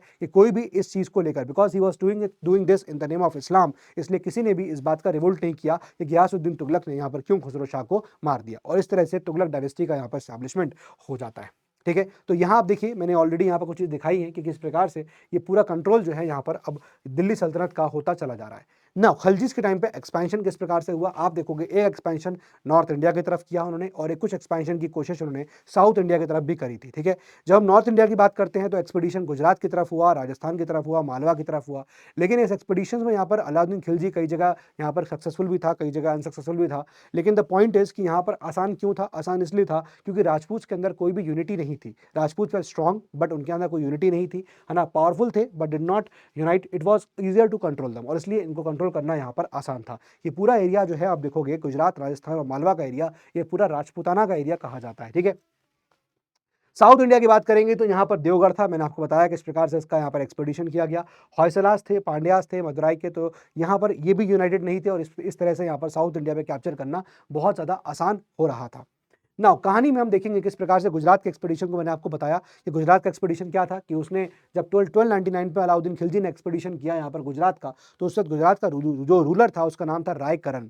और जो एक्सपीडिशन यहाँ पर गुजरात का किया अलाउद्दीन खिलजी ने, उसने अपने दो कमांडर्स, जिसका नाम था नुसरत खान और दूसरा था उलुग खान, इन दोनों ने मिलकर यहाँ पर क्या किया, अटैक किया। और अल्टीमेटली आप देखोगे तो राय करण को हरा दिया, अनिल वारा को लूटा, सोमनाथ को लूटा, और फिर उसके बाद ये कैम्बे पहुंचे जहां पर इनको मलिक कफूर मिलता है। मलिक कफूर को एज अ गिफ्ट जो है वो दे दिया अलाउद्दीन खिलजी को। और अल्टीमेटली आप देखोगे मलिक कफूरी जो है वो मेजर जो डेक्कन यहाँ पर एक्सपीडिशंस होते हैं अलाउद्दीन खिलजी के, तो मलिक कफूरी जो है उसको वहां पर लीड करता है। तो आई होप ये पूरी कहानी जो है आप लोग यहाँ पर समझते चल रहे होंगे। नाउ अब यहाँ पर एक्सपीडिशन हम बात करेंगे रणथंबोर की, और दूसरा बात करेंगे हम लोग यहाँ पर चित्तौड़ की। यहाँ कहानी टू बी कंटिन्यूड नहीं होगी, यहाँ मैं आपको बता दूंगा कहानी क्या है पूरी। बहुत सिंपल सी कहानी है, ज़्यादा कुछ है नहीं इसमें। देखिए रणथंबोर की बात करेंगे तो वहाँ के जो राजा थे इनका नाम था हमीर देव, है ना, ये यहाँ के रूलर थे। अब हुआ क्या था कि जब यहाँ पर खिलजी अलाउद्दीन खिलजी जब लड़ाई करने निकला था, एक्सपीडिशन पे गया था, तो डिसाइड ये किया गया था कि भाई जो भी हम लोग जीतेंगे तो वो हम लोग दे देंगे। मंगोल्स जो है उसके आर्मी में यहाँ पर थे, है ना, उसकी तरफ से लड़ रहे थे अलाउद्दीन खिलजी की तरफ से। तो बेसिकली अलाउद्दीन खिलजी ने वो चीज़ें उनको देने का मना कर दिया उन मंगोल के सोल्जर्स को। तो मंगोल के सोल्जर्स यहाँ पर बगावत करते हैं और वो वहाँ से निकल जाते हैं, खिलजी के आर्मी से निकलते हैं, और वो जाते हैं और रणथंबोर के राजा हमीर देव के पास पनाह ले लेते हैं। अलाउद्दीन खिलजी को पता चलता है कि भाई यहाँ पर रणथंबोर में इन मंगोल्स ने यहाँ पर लिया हुआ है। अलाउद्दीन खिलजी पहुँचता है रणथंबोर, और रणथंबोर में पहुँचकर वो यहाँ पर इस बात की गुहार लगाता है कि जो आमिर देव हैं वो मंगोलों को छोड़ दें, क्योंकि ये उनके दुश्मन हैं, या तो वो मंगोलों को मार दें या फिर उनको रिलीज कर दें। लेकिन दोनों में से यहाँ पर कुछ भी नहीं किया हमीर देव ने कहा कि जो यहाँ पर लोग आए हैं ये हमारे गेस्ट हैं, और राजपूत का ये कल्चर है कि हम अपने गेस्ट के साथ ऐसा व्यवहार नहीं करते हैं। और इसी बात पे दिस वाज द पॉइंट कि यहाँ पर अलाउद्दीन खिलजी ने रणथंबोर के ऊपर यहाँ पर अटैक किया। और दूसरा रीज़न ये भी था कि उसको लगता था कि भाई ये राजपूत जो है यहाँ पर रणथंबोर, इनका it's a symbol of pride, it's a symbol of power, और अगर कभी हम रणथंबोर को गिरा देंगे तो राजपूताना के ऊपर या राजपूत के ऊपर हमारा कंट्रोल जो है वो स्ट्रांग हो जाएगा। ये दो रीजंस की वजह से यहाँ पर जो है अलाउद्दीन खिलजी ने रणथंबोर के ऊपर यहाँ पर अटैक कर दिया था। ठीक है, आई होप बात ये आपको समझ में आ गई। दूसरी बात यहाँ क्या है, अगर आप देखोगे कि ये एरिया जो है दैट इज द एरिया जहाँ पर आपको गुजरात वाला एरिया है, यहाँ पर जाने के लिए बीच में रास्ता पड़ता है और वहाँ पड़ता है मेवाड़। और मेवाड़ में आप देखोगे तो वहाँ पर आपको मिलेगा चित्तौड़। चित्तौड़ का किला वहाँ लाई करता था, और वहाँ से निकलने के लिए परमिशन मांगी थी अलाउद्दीन खिलजी ने कि हमको परमिशन दे दी जाए कि हम यहाँ से निकल जाएं। लेकिन यहाँ पर इस चीज़ की परमिशन चित्तौड़ के राजा, यहाँ पर आप देखोगे कि रतन सिंह ने देने से मना कर दिया कि नहीं, हम अलाउ नहीं करेंगे। And that is why this also became one of the reasons to attack on the Chittor, क्योंकि चित्तौड़ आफ्टर रणथंबोर सबसे इंपॉर्टेंट किला था, सबसे पावरफुल किला जो है रणथंबोर के बाद कोई था तो वो चित्तौड़ था। और चित्तौड़ को रणथंबोर को हराने के बाद, रणथंबोर पर गिराने के बाद चित्तौड़ को गिराना उसके लिए यहाँ पर जो है वो एक तरह से ईजी हो गया था। ईजी क्या, इनफैक्ट मैं कह सकता हूँ इंपॉर्टेंट था, क्योंकि अगर ये दोनों किले हाथ में आ गए तो अल्टीमेटली चीज़ें उसके कंट्रोल में होगी। तो यहाँ पर रीजन फॉर द अटैक, यहाँ पर एक कहानी आपने सुनी होगी, राजा रतन सिंह जिसका रोल यहाँ पर शाहिद कपूर ने निभाया है, एंड देन क्वीन पद्मावत जिसका रोल यहाँ पर दीपिका पादुकोण ने निभाया, और उसमें तीसरा कैरेक्टर है रणवीर सिंह जो बेसिकली यहाँ पर अलाउद्दीन खिलजी का रोल निभाता है। ठीक है, बट मूवी के अंदर दिखाया गया है कि वो उसके प्यार में पागल हो गया था, उसका चेहरा देखना चाहता था कि बड़ी खूबसूरत रानी है, एंड देन अल्टीमेटली बिकॉज इस चीज़ को देखते, इस चीज़ से परेशान होकर राजपूत के राजा ने जो है, या राजा रतन सिंह ने अलाउ कर दिया था, ठीक है तुम देख लो, लेकिन एक ही झलक दिखाएंगे और शीशे के थ्रू दिखाएंगे। ये सब कहानियाँ जो है गलत है ना, ऐसी बातें यहाँ स्टूडेंट्स कहते हैं कि दिस इज समथिंग जो जो सिर्फ मूवीज़ के अंदर है और इसमें कोई भी सच्चाई यहाँ पर नहीं है। इनफैक्ट आप देखोगे कि ये सब चीज़ें जो है मूवी वाली वो आपको पद्मावत जो एक किताब है उसके अंदर बताई गई है, जिसको मोहम्मद मलिक जैसी ने यहाँ पर लिखा है, मलिक मोहम्मद जैसी ने उसको लिखा हुआ है।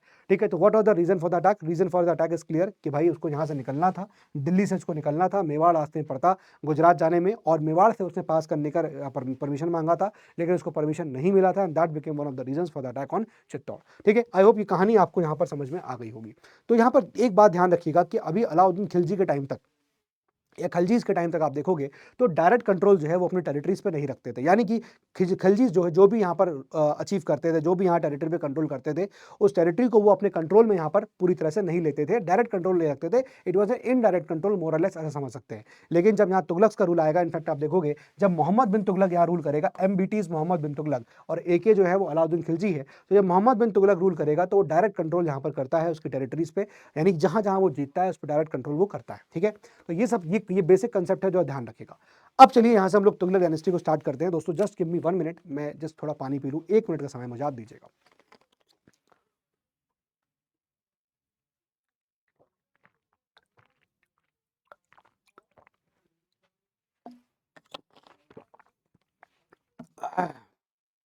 ऑल राइट,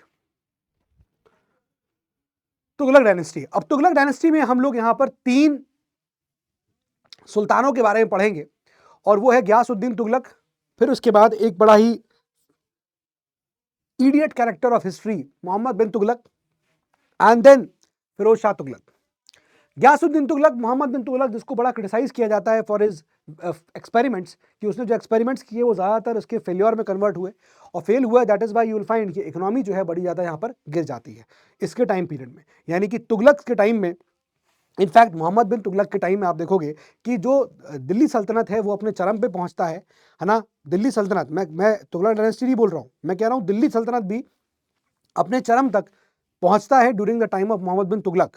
लेकिन मोहम्मद बिन तुगलक के टाइम में ही ऐसी पॉलिसीज अपनाई गई जिसकी वजह से वहीं से आप देखोगे तो तुगलक डायनेस्टी भी डिक्लाइन करती है और साथ ही साथ दिल्ली सल्तनत का भी डिक्लाइन वहीं से स्टार्ट हो जाता है। वो है मोहम्मद बिन तुगलक। ठीक है, जब ये इसका डेथ हुआ उसके बाद आप देखोगे जब फिरोज शाह तुगलक गद्दी बैठा तो ये वो टाइम है जब इकोनॉमी बड़ी क्राइसिस में है।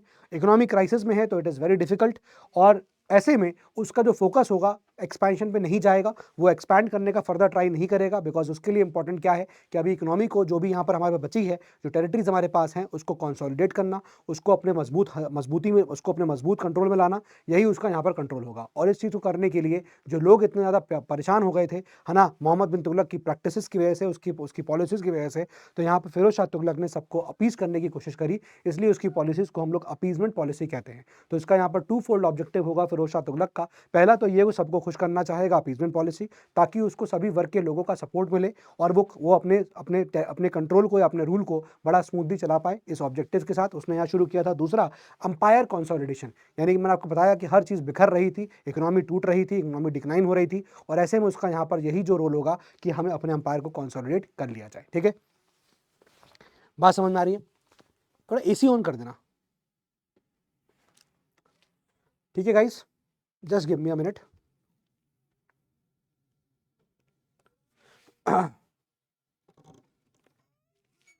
एसी को ऑन कर दीजिए प्लीज। ठीक है, चलिए, तो ये 3 यहाँ पर बादशाहों के बारे, सुल्तानों के बारे में हम लोग यहाँ पर डिस्कस करना शुरू करेंगे। आइए गयासुद्दीन तुगलक के बारे में बात करते हैं। यहाँ पर गयासुद्दीन तुगलक, आप देखिए, सबसे पहली बात तो ये है कि adopted policy of direct control. तो ये मैंने आपको ऑलरेडी बता दिया कि क्या तुगलक के टाइम में होना शुरू हो जाएगा, जो खिलजीज के टाइम पे नहीं हो रहा था।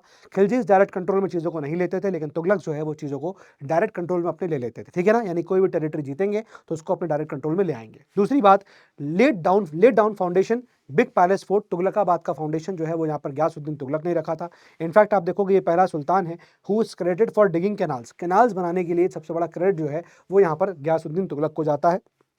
और अगर यहाँ पर कैनाल बन रही थी तो इसका मतलब ये है कि एग्रीकल्चर को काफ़ी बड़ा प्रमोशन यहाँ पर देखने को मिल रहा था, यानी कि एग्रीकल्चर को काफ़ी ज़्यादा प्रमोट किया जा रहा था। एंड देन उसके बाद he had bad terms with Sufi saint Nizamuddin औलिया। ये एक इंपॉर्टेंट बात है, कभी आपके स्टेटमेंट में लिख के आ सकता है ना, यानी कि यहाँ पर गयासुद्दीन तुगलक को आप देखोगे तो उसके टर्म्स निजामुद्दीन औलिया से अच्छे नहीं थे। एक तो ये पॉइंट है, और दूसरी बात, एक और इंपॉर्टेंट पॉइंट इसका ये हो गया गयासुद्दीन तुगलक का, कि ये पहला सुल्तान है जिसने अपने नाम के आगे गाजी वर्ड को ऐड किया था, है ना। First sultan to add word Ghazi before his name, ये यहाँ पर गयासुद्दीन तुगलक ने किया था। इतना ही है, इसमें से ज़्यादा यहाँ पर कुछ भी नहीं है।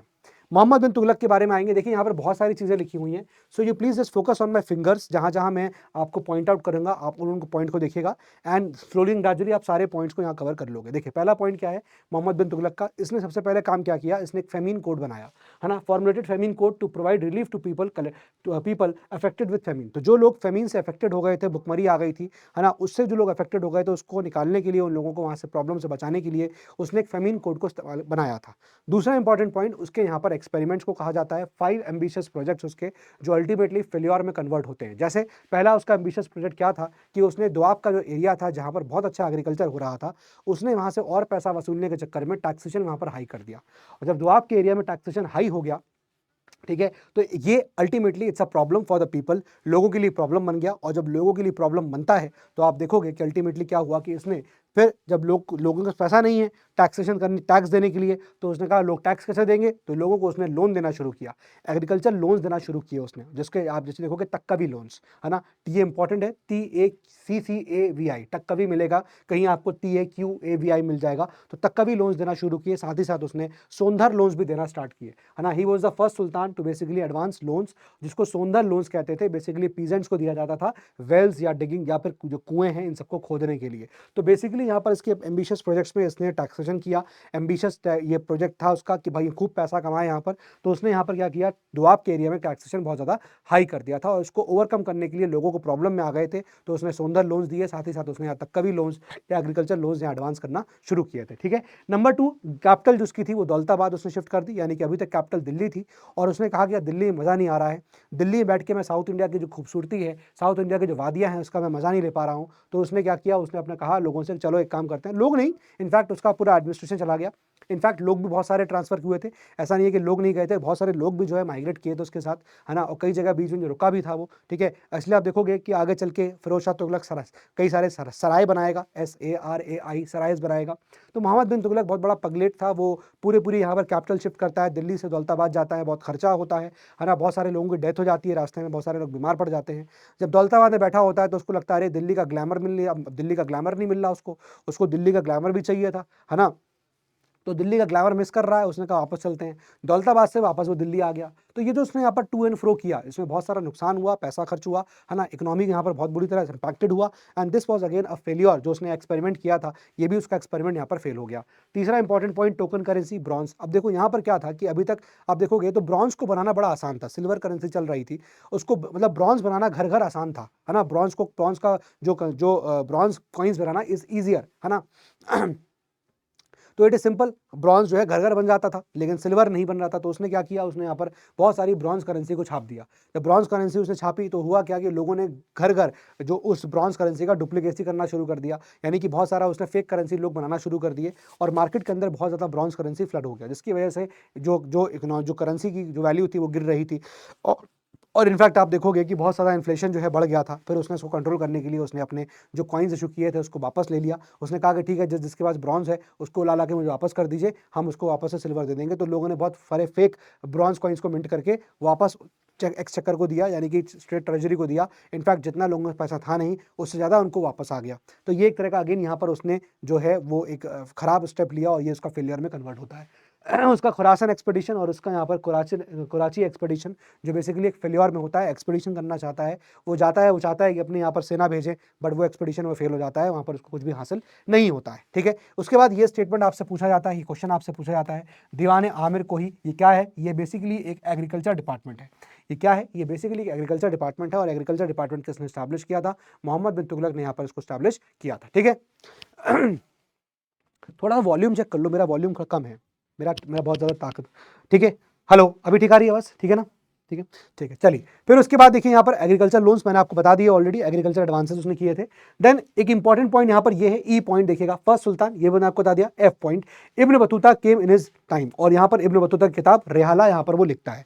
तो ये पॉइंट ध्यान रखिएगा, अगेन आपकी ये PYQ में पूछा गया सवाल है ना, ये PYQ में पूछा गया सवाल है। इब्न बतूता ने क्या लिखा था? रेहाला लिखा था, और Ibn Battuta came in the times of Mohammad bin Tughlaq. ठीक है, तो Ibn Battuta came in his times. ठीक है, ये बात यहाँ पर ध्यान रखिएगा, राइट। तो मोहम्मद बिन तुगलक के लिए बड़ा चैलेंज क्या था? नोबिलिटीज, इंडिविजुअल कैपेबल। अब यहाँ पर क्या हुआ था कि इंडिविजुअल जो है वो कैपेबल थे और बेसिकली वो हर कोई यहाँ पर उसके टाइम पीरियड में वो देख रहा है, पूरा क्योस का टाइम पीरियड है, उसके पीरियड में पूरा क्योस है, हर जगह क्योस ही क्योस है ना। तो हर कोई यहाँ पर कैपेबल अपने आप को बोल रहा है और वो नोबिलिटी यहाँ पर बनना चाहता है। ठीक है, अब यहाँ पर मोहम्मद बिन तुगलक के बाद हम लोग जो चैप्टर, मतलब बेसिकली अभी हम लोग तुगलक डायनेस्टी पढ़ रहे हैं, but you will find that हम लोग जब मोहम्मद बिन तुगलक का डिक्लाइन देखना शुरू करेंगे तो, या फिर हम दिल्ली सल्तनत का डिक्लाइन देखना शुरू करेंगे तो हमको समझ में आएगा कि जो कंट्रोल अभी तक वो साउथ पे स्टैब्लिश कर रहे थे सुल्तनत वाले लोग, अब उनके हाथ से वो चीज़ें निकलेंगी और अब साउथ में आपको दो बड़े बड़े इंडिपेंडेंट किंगडम्स देखना शुरू करेंगे 1336 ऑनवर्ड्स, और वो होगा Vijayanagar empire and the Bahmani kingdom. ठीक है, इन दो किंगडम्स को हम लोग पढ़ेंगे, इन दो अंपायर्स को पढ़ेंगे हम लोग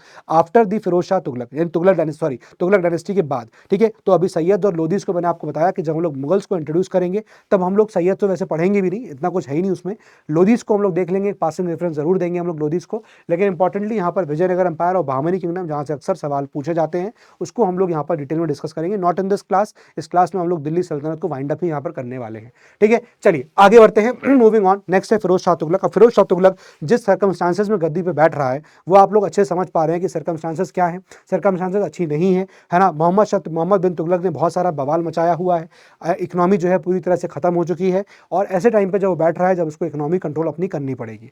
so basically he focused on consolidation of territories. जाहिर सी बात है पैसा इतना है नहीं, पैसा नहीं है तो फर्दर एक्सपेंशन के चांसेस जो है वो है नहीं, और अगर फर्दर एक्सपेंशन नहीं है तो उसके पास क्या ही ऑप्शन बचा, ऑप्शन ये बचा कि जो भी चीजें अभी हाथ में हैं उसे कंट्रोल किया जाए, वो ना निकलने दिया जाए हाथ से। ठीक है। अब यहां पर देखिएगा, टर्म्ड एज अकबर ऑफ सल्तनत, हेनरी इलियट ने फिरोज शाह तुगलक को अकबर ऑफ सल्तनत, अकबर का, सल्तनत का अकबर बोला। ये एक स्टेटमेंट है जो आपके पीवाईक्यू में पूछा गया है। ठीक है, ध्यान रखिएगा। नाउ फिरोज शाह तुगलक के यहां पर आपके 6-7 इंपॉर्टेंट पॉइंट्स हैं, आइए देख लेते हैं सीधे सीधे। पहला है first sultan of Delhi to impose jizya. जजिया इंपोज करने वाला ही पहला सुल्तान था। जजिया आपको पता है attacks on the non Muslims लगाया जाता था, वो जजिया था।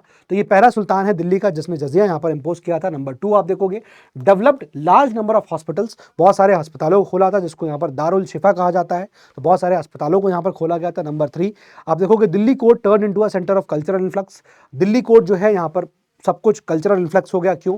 क्योंकि हम देख रहे थे कि जहाँ पर गजनवीड थे, जहाँ पर गुरिड्स थे, वहाँ पर बहुत सारा जो है आप देखोगे कि चीज़ें चेंज हो रही थी। ख्वारिज़मी मंगोल्स का अटैक हो रहा था, तो मंगोल्स का अटैक से बचने के लिए लोग वहाँ से भाग भी रहे थे, है ना। ख्वारिज़मी अंपायर इतना स्ट्रांग नहीं बच रहा था, तो अल्टीमेटली आप देखोगे कि सारे लोग दिल्ली की तरफ भागते हैं। एंड दैट इज़ वाई आप देखोगे कि इसके टाइम पीरियड आते आते दिल्ली का कोर्ट जो है वो एक सेंटर ऑफ कल्चरल इन्फ्लक्स यहाँ पर बन गया था, बहुत सारा कल्चर यहाँ पर पहुँच गया था। ठीक है, पॉइंट नंबर डी आप देखिएगा कि वो अपीजमेंट पॉलिसी यहाँ पर अपनाता है, यानी कि वो मौलानों को भी खुश करता है, वो यहाँ पर पंडितों को भी खुश करता है। तो बेसिकली उलेमा हो गए या फिर ओल्ड नोबिलिटीज़ हो गए, उन सबको यहाँ पर वो अपीज़ करने की बात करता है। मैं पंडित गलत बोल रहा हूँ, उलेमाज एंड ओल्ड नोबिलिटीज़ जो है उन दोनों को ही खुश करने की कोशिश करता है यहाँ पर, ताकि दोनों की तरफ से उनको सपोर्ट मिले। और अगर ये लोग उनको सपोर्ट करेंगे, उसके काम में अड़चन नहीं लगाएंगे, तभी वो जाके अल्टीमेटली टेरिटरीज का कंसोलिडेशन कर पाएगा। अगर इंटरनल उसको रिवोल्ट फेस करना पड़ता तो शायद वो आगे यहाँ पर जो चलाया उसने टेरिटरी अपना, वो और भी चला नहीं पाता, क्योंकि अल्टीमेटली उनको उससे यहाँ पर फेस करना पड़ता ऑपोजिशन।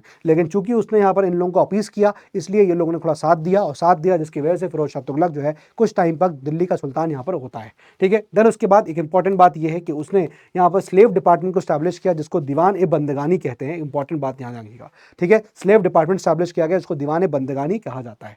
फिर उसके बाद इक्ता सिस्टम जो यहाँ पर था, उसको यहाँ पर फिरोज शाह तुगलक ने हेरिडिटरी बना दिया। ये एक इंपॉर्टेंट बात है, ध्यान रखिएगा कि iqta system now became hereditary in the times of Firoz Shah Tughlaq. ठीक है, एक इंपॉर्टेंट बात है। Then Shikharnama of Fateh Khan written in his time, ये एक इंपॉर्टेंट बात है, किताब है ये। शिखरनामा यहाँ पर किसने लिखा? फतेह खान ने इसको लिखा हुआ है।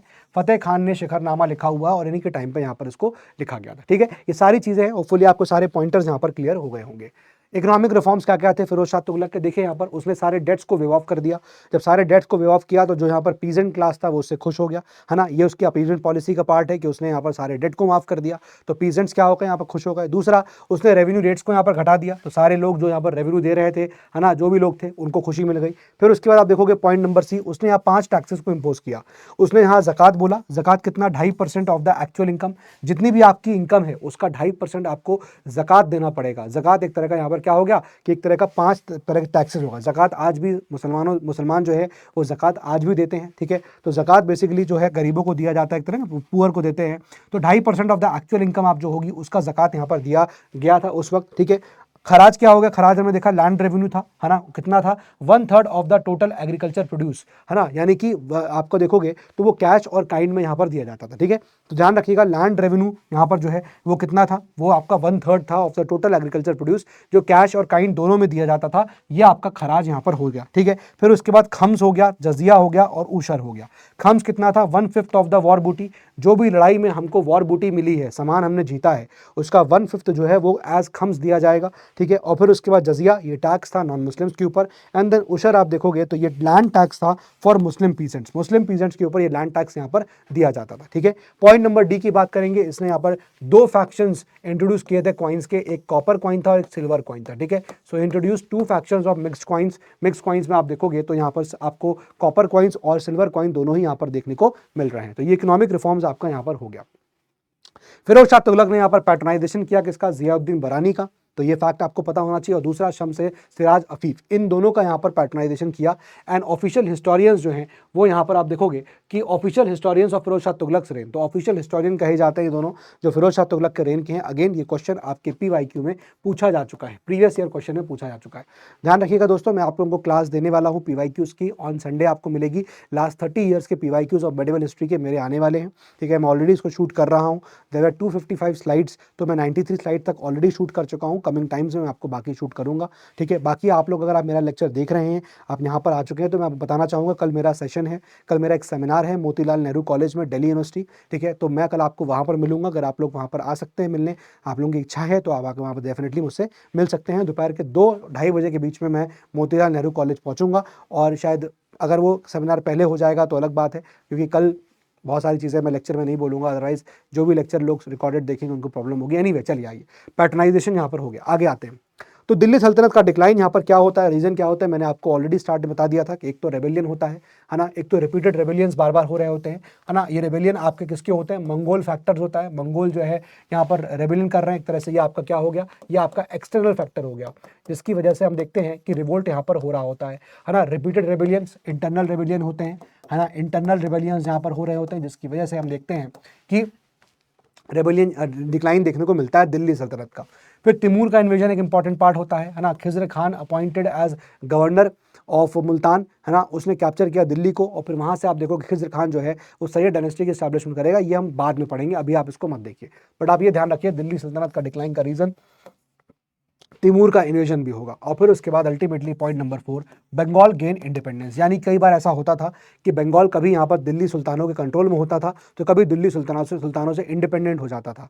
ये आना जाना जो दिल्ली सुल्तानों के कंट्रोल में रखा था बंगाल, कभी बंगाल जो है दिल्ली सुल्तान के कंट्रोल में है, कभी नहीं है, ऑल दीज थिंग्स जो यहाँ पर होता था, अल्टीमेटली आप देखोगे तो बंगाल यहाँ पर उससे बंगाल को फायदा हो रहा था, दिल्ली सल्तनत इससे प्रॉब्लम में आ रहा था। This became the reason for the decline of Delhi Sultanat. अब यहाँ पर मैंने बहुत सारी चीज़ें जो है आपको एडमिनिस्ट्रेशन, उसके इकोनॉमिक और उसके सोशल लाइफ अंडर दिल्ली सल्तनत हमने डिस्कस कर लिए हैं, लेकिन फिर भी यहाँ पर कुछ ऐसे पॉइंट्स हैं जो सोशल लाइफ के लिए हैं, है ना, वो सब हम यहाँ पर डिस्कस करना शुरू करते हैं। आइए देखते हैं, बहुत सारी चीज़ें ऑलरेडी मैंने यहाँ पर कवर कर ली हैं। अब ये आप देख रहे हो ना, this is actually a new chapter in Satish Chandra sir की एनसीईआरटी में, एक इंडिपेंडेंट चैप्टर है ये, ठीक है। तो वो हम लोग यहाँ कवर कर रहे हैं। आई थिंक चैप्टर नंबर 9 के आसपास से हम लोग पहुँच गए हैं, जो सतीश चंद्रा सर की एनसीईआरटी है उसमें चैप्टर नंबर 9 के आसपास हम पहुँच गए। तो चलिए देखते हैं यहाँ पर क्या क्या सिस्टम है। अब ये पूरा दिल्ली सल्तनत का है, ये जो हम यहाँ देखने जा रहे हैं ना, ये चैप्टर जो हम लोग यहाँ देखने जा रहे हैं, ये आप देखिए यहाँ पर, we are going to study the administration, we are going to study the economics, social life under the Delhi Sultanat. पूरे दिल्ली सल्तनत में यहाँ पर क्या था वो हम लोग यहाँ कवर करने जा रहे हैं। आइए इसको भी जल्दी जल्दी यहाँ पर समझते हैं क्या क्या चीज़ें यहाँ पर थी। ऑल्दो हम देखेंगे कि बहुत सारी चीज़ें आप समझ गए होंगे, ऑलरेडी समझ पाओगे, तो जस्ट फॉलो अप चीज़ें लिखी होंगी, थोड़ा समझ में आ जाएंगी। जैसे for example, state setup by the Turks towards the end of 12th century. अब जो टर्क्स ने यहाँ पर आप देखोगे to end of the 12th century, यानी कि हम बात कर रहे हैं 12th सेंचुरी का एंड, यानी कि हम 1200 के आसपास आ गए हैं, यानी कि हम बात कर रहे हैं स्लेव डायनेस्टी के आसपास, है ना। तो जहां पर क्या बोला है, जो स्टेट सेटअप किया गया था वो हाईली सेंट्रलाइज्ड नेचर का था। तो ये स्टेटमेंट है जो आपके PYQ में, सॉरी आपके एग्जाम में पूछा जा सकता है कि दिल्ली सल्तनत जो है वो आपका हाईली सेंट्रलाइज सिस्टम था, एडमिनिस्ट्रेशन था। तो this statement will be true. जो मैंने ग्रीन से हाईलाइट कर रखा है वो आपके लिए काफी इंपॉर्टेंट होगा, ठीक है। तो पहला चीज क्या है, वो हाईली सेंट्रलाइज एडमिनिस्ट्रेशन दिल्ली सल्तनत का रहा। दूसरी बात आप देखोगे कि यहाँ पर दिल्ली सल्तनत जो है वो डिसइंटीग्रेट कब होता है, जाके 15 सेंचुरी में डिसइंटीग्रेट होगा। तो ये अभी हम लोग ऑलरेडी डिस्कस करेंगे कि आपने देखा किस प्रकार से 1206 से लेकर यू विल फाइंड कि 1290 तक था जब स्लेव डायनेस्टी यहाँ पर चलती है ना। इसको हमने लास्ट क्लास में डिस्कस किया था। आज की क्लास में मैंने आपको 1290 से लेकर 1320, ये आपकी सबसे शॉर्टेस्ट लिव डायनेस्टी जो थी, यानी कि खलजी डायनेस्टी, ये मैं आपको यहाँ पर आज डिस्कस कर चुका हूँ। खलजीज के बारे में हमने डिस्कस किया, आपको कहानी बताई। फिर उसके बाद 1320 से लेकर हम लोगों ने देखा 1414 तक, ये वो टाइम पीरियड है जब हमने देखा कि यहाँ पर तुगलक डायनेस्टी रूल कर रही है, और तुगलक डायनेस्टी के जो यहाँ पर बादशाह सुल्तान है, हमने उसको डिस्कस किया। एंड इसके बाद हम लोग यहाँ समझेंगे 1414 के बाद से लेकर यू विल फाइंड कि 14 लगभग 56 तक के आसपास तक यू विल फाइंड कि यहाँ पर सैयद होंगे, ठीक है, रफली होगा, रफली आप देखोगे सैयद होंगे। और देन उसके बाद यू विल फाइंड कि आगे का जो टाइम पीरियड होगा यहाँ से लेकर 1526 तक यू विल फाइंड कि लोधीज यहाँ पर जो है वो रूल करेंगे, ठीक है। तो अल्टीमेटली यू विल फाइंड कि दिल्ली सल्तनत को जिस प्रकार से यहाँ पर जो है वो चल रहा होगा, ठीक है। But ultimately you will find कि यहाँ पर 15 सेंचुरी में उसका डिसइंटीग्रेशन यहाँ पर हो जाता है ना। 15 सेंचुरी में, बिगिनिंग ऑफ द 15 सेंचुरी, यानी कि somewhere around here you will find कि सैयद से ही यहाँ पर उनका डिक्लाइन होना स्टार्ट हो जाएगा, सैयद से ही उनका डिक्लाइन होना यहाँ पर स्टार्ट हो जाएगा। क्लियर है। उस सैयद को, लोधीज को हम लोग तब पढ़ेंगे जब मुगल्स को हम लोग पढ़ रहे होंगे, ठीक है। देन उसके बाद देखिए series of independent states establish होना शुरू हो जाते हैं different parts of the country में। एडमिनिस्ट्रेटिव सिस्टम जो है सुल्तान का had a powerful effect on many of them. तो जैसे हमने देखा जब दिल्ली सल्तनत का जब डिक्लाइन होना शुरू होता है, तो अभी मैंने आपको बताया कि जब दिल्ली सल्तनत डिक्लाइन होगा तो बहुत सारे ऐसे इंडिपेंडेंट स्टेट जो ऑलरेडी दिल्ली सल्तनत के कंट्रोल में थे, अब वो अपने आप को आज़ाद घोषित करना शुरू करेंगे, ठीक है। Also influence the Mughal system. तो यहाँ पर दिल्ली सल्तनत में जो एडमिनिस्ट्रेटिव सिस्टम था, बहुत हद तक वो एडमिनिस्ट्रेटिव एडमिनिस्ट्रेटिव सिस्टम आपको मुगलों के अंदर भी देखने को मिलेगा। ठीक है, तो आपके ऊपर ये क्वेश्चन यहाँ पर स्टेटमेंट एज अ PYQ लिख के आता है कि भाई मुगलों का जो यहाँ पर एडमिनिस्ट्रेशन था वो हाईली इन्फ्लुएंस था दिल्ली सल्तनत से। तो ध्यान रखिएगा ये स्टेटमेंट यहाँ पर सही हो जाता है कि ये स्टेटमेंट सही है कि मुगलों का सिस्टम जो है एडमिनिस्ट्रेशन का वो उसमें आपको दिल्ली सल्तनत के एडमिनिस्ट्रेशन का इन्फ्लुएंस देखने को मिलेगा। ठीक है, ये बात इंपॉर्टेंट है। चलिए अब सुल्तानों की बात करेंगे। ऑल्दो हमने सुल्तान के बारे में काफ़ी कुछ देख लिया, किस प्रकार से हर सुल्तान अपने आप को क्या समझता था, बलबन ने क्या क्या देखा। तो देखिए यहाँ पर क्या टर्किश सुल्तान जो थे, टर्किश सुल्तान यानी कि वही जो टर्कमेनिस्तान से आए थे, टर्क के लोग जो आए थे, जिनका आके यहाँ पर इंडिया में गजनवीज और गुरेज के टाइम पे आके हमने देखा कि उनका इस्लामाइजेशन होता है। ठीक है, तो यहाँ पर जो टर्किश सुल्तान थे इंडिया, वो अपने आप को डिक्लेयर करते हैं themselves as the lieutenant of the Abbasids caliphate of at Baghdad. तो अब आपको समझ पा रहे हो कि जो बगदाद में यहाँ पर अब्बासिड्स रूल कर रहे थे, उन अब्बासिड्स का लेफ्टिनेंट जो है यहाँ पर अपने आप को ये टर्किश सुल्तान अपने आप को डिक्लेयर करते हैं कि हम इनके यहाँ पर लेफ्टिनेंट हैं।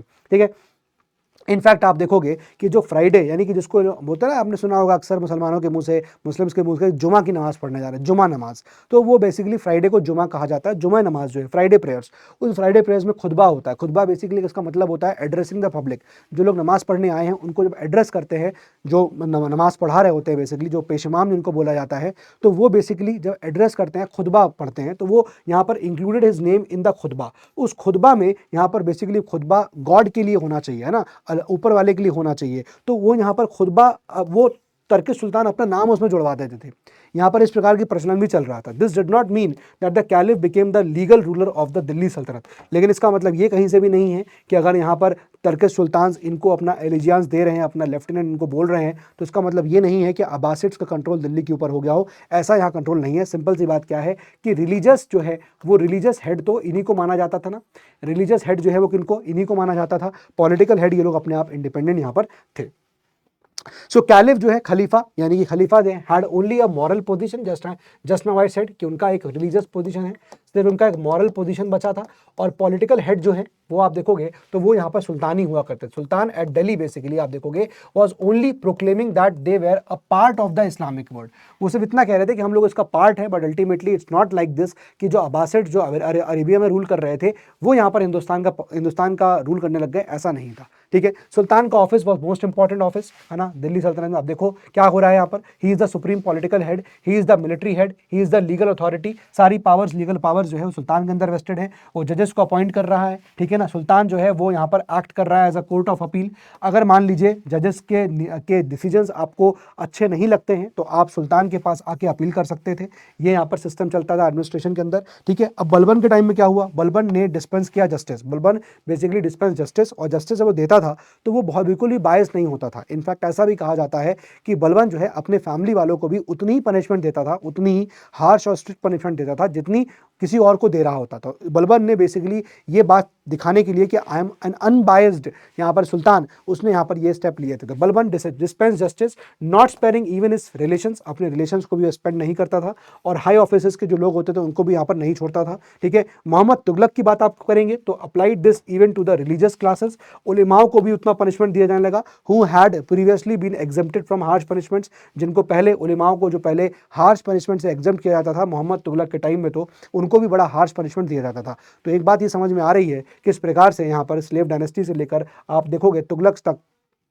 यू विल फाइंड कि किस प्रकार से यहाँ पर जो जस्टिस सिस्टम था वो कितना हार्श और स्ट्रिक्ट हुआ करता था। ठीक है, और उलेमास को भी उसके कंट्रोल में यहाँ पर ले आए थे।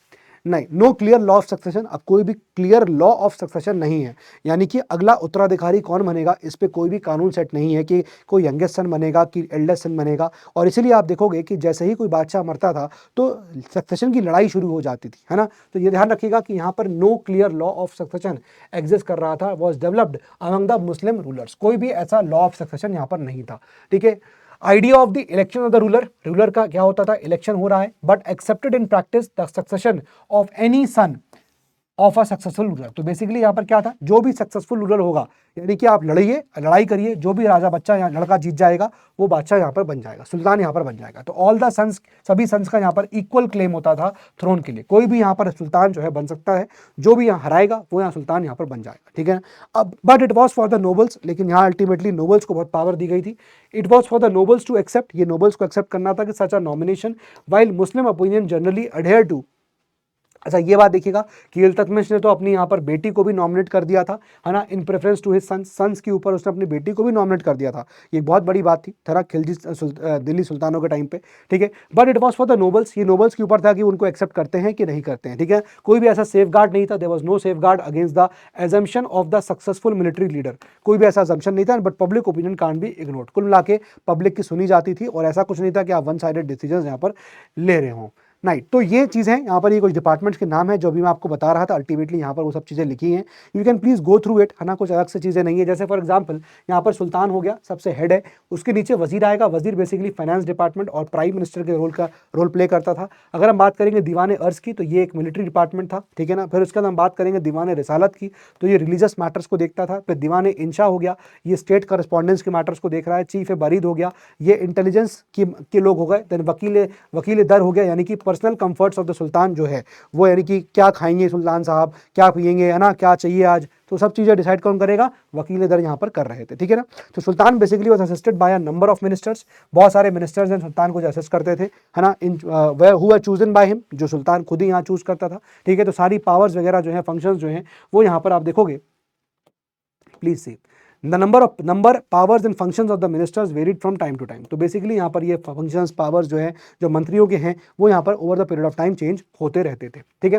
देन वजीर, अब एक एक करके इन सबकी पावर्स को दिया गया है, तो अल्टीमेटली इसमें कुछ है नहीं, है ना। जितना भी यहाँ पर अभी डिस्कशन दिया गया था ना, इन सबकी पावर्स को डिटेल में दिया गया है, तो इतना आपके डेप्थ में जाने की जरूरत भी नहीं है आपको, बट ठीक है, वी विल स्टिल सी, हम थोड़ा देख लेते हैं क्या क्या चीज़ें दी गई हैं। देखिए यहां पर देखिए वजीर की बात करेंगे तो प्राइमरीली वो क्या होता था, मिलिट्री लीडर हुआ करता था, ठीक है। In the 14th century you will find began to be considered more an expert in the revenue affairs. तो इनिशियली आप देखोगे वजीर एक यहाँ पर मिलिट्री लीडर हुआ करता था, लेकिन over the period of time वो एक रेवेन्यू अफेयर्स में यहाँ पर देखभाल करने लगा 14th सेंचुरी से, and presided over a large department dealing both with income and expenditure. और एक मतलब ऐसे डिपार्टमेंट को देख रहा है जो खर्चा पानी कितना होगा स्टेट का, कहाँ होगा क्या नहीं होगा, वो सब चीज़ों को यहाँ पर ये वजीर जो है वो देख रहा है, ठीक है। Separate auditor general for scrutinising expenditure and an accountant, तो बेसिकली ये एक सेपरेट ऑडिटर जनरल यहाँ पर रखा जाता था, ठीक है। तो हर चीज़ को स्क्रूटनाइज करने के लिए खर्चे वर्चे सही हो रहे हैं कि नहीं, जिस चीज़ के लिए बोला गया उसी की खतरे हो रहे हैं, खर्चे हो रहे हैं कि नहीं। तो general for inspecting income worked under the वजीर, तो बेसिकली जनरल जो है यहाँ पर ये ऑडिटर जनरल जो इंस्पेक्शन कर रहा है इनकम वर्क्स का, कि जो सही जो पैसे जहाँ जिस चीज़ के लिए लिए गए थे उस चीज़ के लिए खर्च हो रहे हैं कि नहीं, तो उस चीज़ का इंस्पेक्शन आप देखोगे तो वजीर के कंट्रोल में यहाँ पर होता था। तो वजीर को एक तरह से हम बहुत सारा देख कह सकते हैं कि फाइनेंशियल मैटर्स में उसको पावर यहाँ पर दी गई थी। तो आप समझ सकते हैं यहाँ पर ये जो वर्ड लिखा है ये अपने आप में काफ़ी था कि फाइनेंस और प्राइम मिनिस्टर, तो आप समझ पाओगे कि इनिशियली एक मिलिट्री लीडर था, लेकिन बाद में इसको पावर्स बहुत सारी फाइनेंस मैटर्स को लेकर यहाँ पर दे दी गई थी, ठीक है। अब आते हैं हम लोग नेक्स्ट, मूविंग ऑन, दीवान अर्ज, ये एक मिलिट्री डिपार्टमेंट है ना। हेड ऑफ द डिपार्टमेंट जो है कौन है, अर्ज ए मामलिक है। ध्यान रखिएगा इस बात को कि दीवान अर्ज का जो हेड है यानी head of this particular department कौन होगा, अरीज ए मामलिक यहाँ पर कहलाएगा। Now Areej was not the commander in chief of the army. अब ध्यान ये बात ध्यान रखिएगा कि आरीज जो है ये ariz was not the commander in chief of the army. Sultan himself जो होता था वो कमांडर होता था of all the armed forces.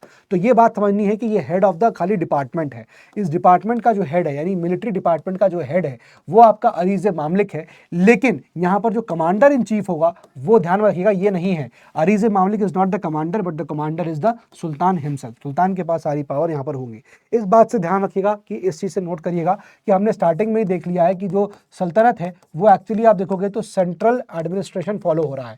Central administration का मतलब ही यही होगा कि सारी पावर जो है ज्यादातर आप देखोगे तो सुल्तानों के यहाँ पर हाथ में होगी, ज्यादातर पावर जो है सुल्तानों के हाथ में होगी। No king could have survived on the throne, कोई भी राजा सर्वाइव नहीं कर सकता था if he interested the chief commander of the armed forces to someone else, है ना।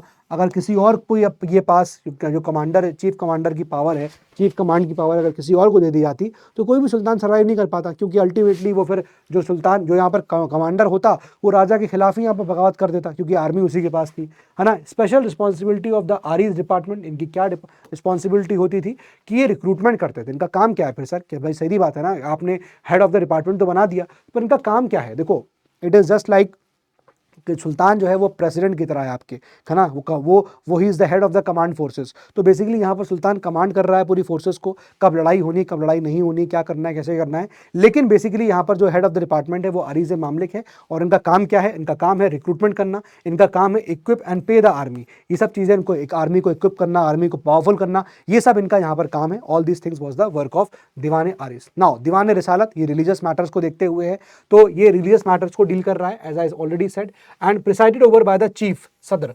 चीफ सदर जो है वो यहाँ पर इसको हेड कर रहे हैं। इनफैक्ट आप देखोगे जो who was generally a leading qazi हुआ करता था, तो लीडिंग काजी जो है वो यहाँ पर चीफ सदर होता था। सदर मतलब बेसिकली आप कह सकते हैं ना the man who is leading, तो यहाँ पर मैन हु इज लीडिंग सदर बोलते हैं उसको ना, कि भाई आज की महफिल के सदर साहब कौन है, who is the leader, who is the presider, ठीक है। तो इन्हीं को चीफ काजी कहा जाता था, ही वॉज द चीफ काजी। तो रिलीजियस मैटर्स को यहाँ पर कौन देख रहा है, ये आपके लिए क्लियर होना चाहिए। Now he is the head of the department of justice. तो डिपार्टमेंट ऑफ जस्टिस जो है आपका रिसालत रिलीजियस मैटर का डिपार्टमेंट है ये, तो डिपार्टमेंट ऑफ जस्टिस का भी हेड यहाँ पर मिलेगा। तो presided over by the chief sadr, chief सदर हु वाज जनरली लीडिंग काजी, ये चीफ काजी भी कहा जाता था इनको, ठीक है। काजीज का काम ही क्या होता था कि सिविल लॉ और यहाँ पर जो मिलिट्री लॉ है उनमें अपना, in fact civil law based on the Muslim sharia law जो है उसको यहाँ पर क्या, उस बेसिस पे qazi dispense civil law, justice dispense किया जाता था काजीज के द्वारा।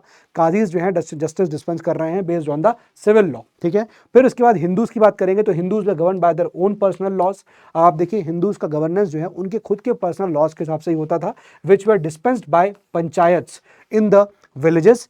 गांव में जो पंचायत है वो विलेजेस में यहाँ पर ये जो पर्सनल लॉज है हिंदूज के, उसके हिसाब से जस्टिस डिस्पेंस कर रहे हैं। And by the leaders of the various caste and in the cities, शहरों के अंदर जो भी वेरियस कास्ट है वो भी यहाँ पर जो है वो हिंदूज के जो पर्सनल लॉज हैं उनके हिसाब से यहाँ पर जस्टिस डिस्पेंस कर रहे हैं।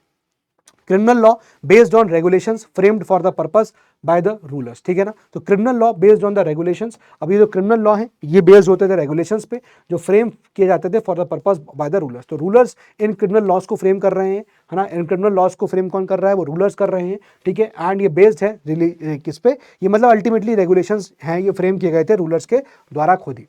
दीवान इंशा की बात करेंगे तो ये स्टेट करस्पॉन्डेंस का मामला हो गया। कोई भी मान लीजिए ऐसा कोई फॉर्मल कोई कॉन्फिडेंशियल यहाँ पर बातचीत है रूलर्स के बीच में, है ना, सॉवरेन रूलर्स के बीच में। मान लीजिए ऐसा कुछ है कि यहाँ का राजा, बंगाल का राजा जो है उसको कुछ बात कहनी है फॉर एग्जांपल दिल्ली के सुल्तान से, है ना, या फिर अवध के गवर्नर को कुछ बात कहनी है फॉर एग्जांपल किसी दूसरे गवर्नर से, तो यहाँ पर ये स्टेट करस्पॉन्डेंस का डिपार्टमेंट है दीवान इंशा, ठीक है। चीफ बारीज कौन होते हैं, इंटेलिजेंस एजेंसी वाले आदमी, यानी कि जासूस लोग जो होते हैं, है ना, जिनको यहाँ पर बरीज कहा जाता था। क्या कहते थे, बरीज कहते थे। In different parts of the empire to keep them informed of what was going on, कहां पर क्या चल रहा है उनको इन्फॉर्म रखने के लिए चीफ बरीज यहाँ पर अपॉइंट होते थे। ये इनका एडमिनिस्ट्रेटिव सिस्टम यहाँ पर रन करता था, ठीक है।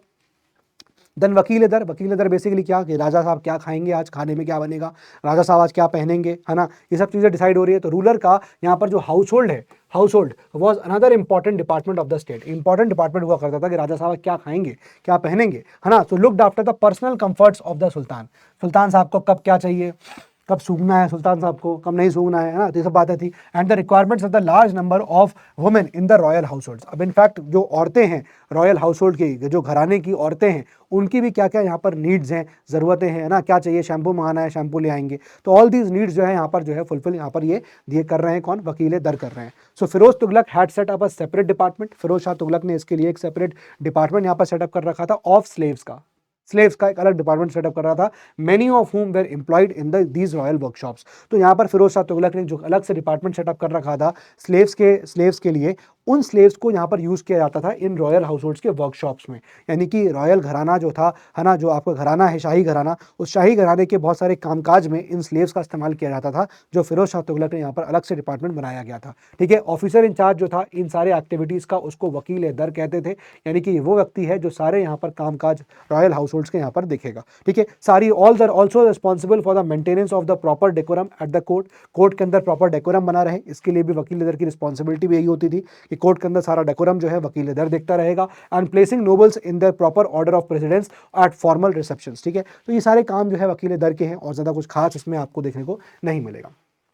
नाउ अब हम यहाँ पर लोकल एडमिनिस्ट्रेशन की बात करते हैं। क्या इनका लोकल एडमिनिस्ट्रेशन था, अगर आप देखोगे इट इज़ वेरी सिंपल, ज़्यादा कुछ है नहीं, बट ये है आपको इतना पता होना चाहिए। आपकी एग्जाम पर्सपेक्टिव से ये चार्ट काफ़ी इंपॉर्टेंट हो जाएगा। जैसे फॉर एग्जाम्पल अब सल्तनत है, यानी पूरा अंपायर है, उसका हेड कौन होगा, उसका हेड था सुल्तान, ठीक है, उसका हेड कौन हो गया, सुल्तान हो गया। आपको पता है हमने देखा था कि इन the times of Iltutmish only उसने टेरिटरी को, जो भी पूरा टेरिटरी यहाँ पर जहाँ कब्जा उसने किया था, इल्तुतमिश ने जितने भी एरिया में कब्जा किया था उसको डिवाइड कर रखा था प्रोविंसेस में, जिसको क्या बोलते हैं, इक्तास बोलते थे। ठीक है, इन इक्तास को जो हेड करता था उसको बोलते हैं गवर्नर। इन गवर्नर के लिए जो वर्ड है दैट इज मुक्तीज और वलीज इनको यहाँ पर कहा जाता था। क्लियर है।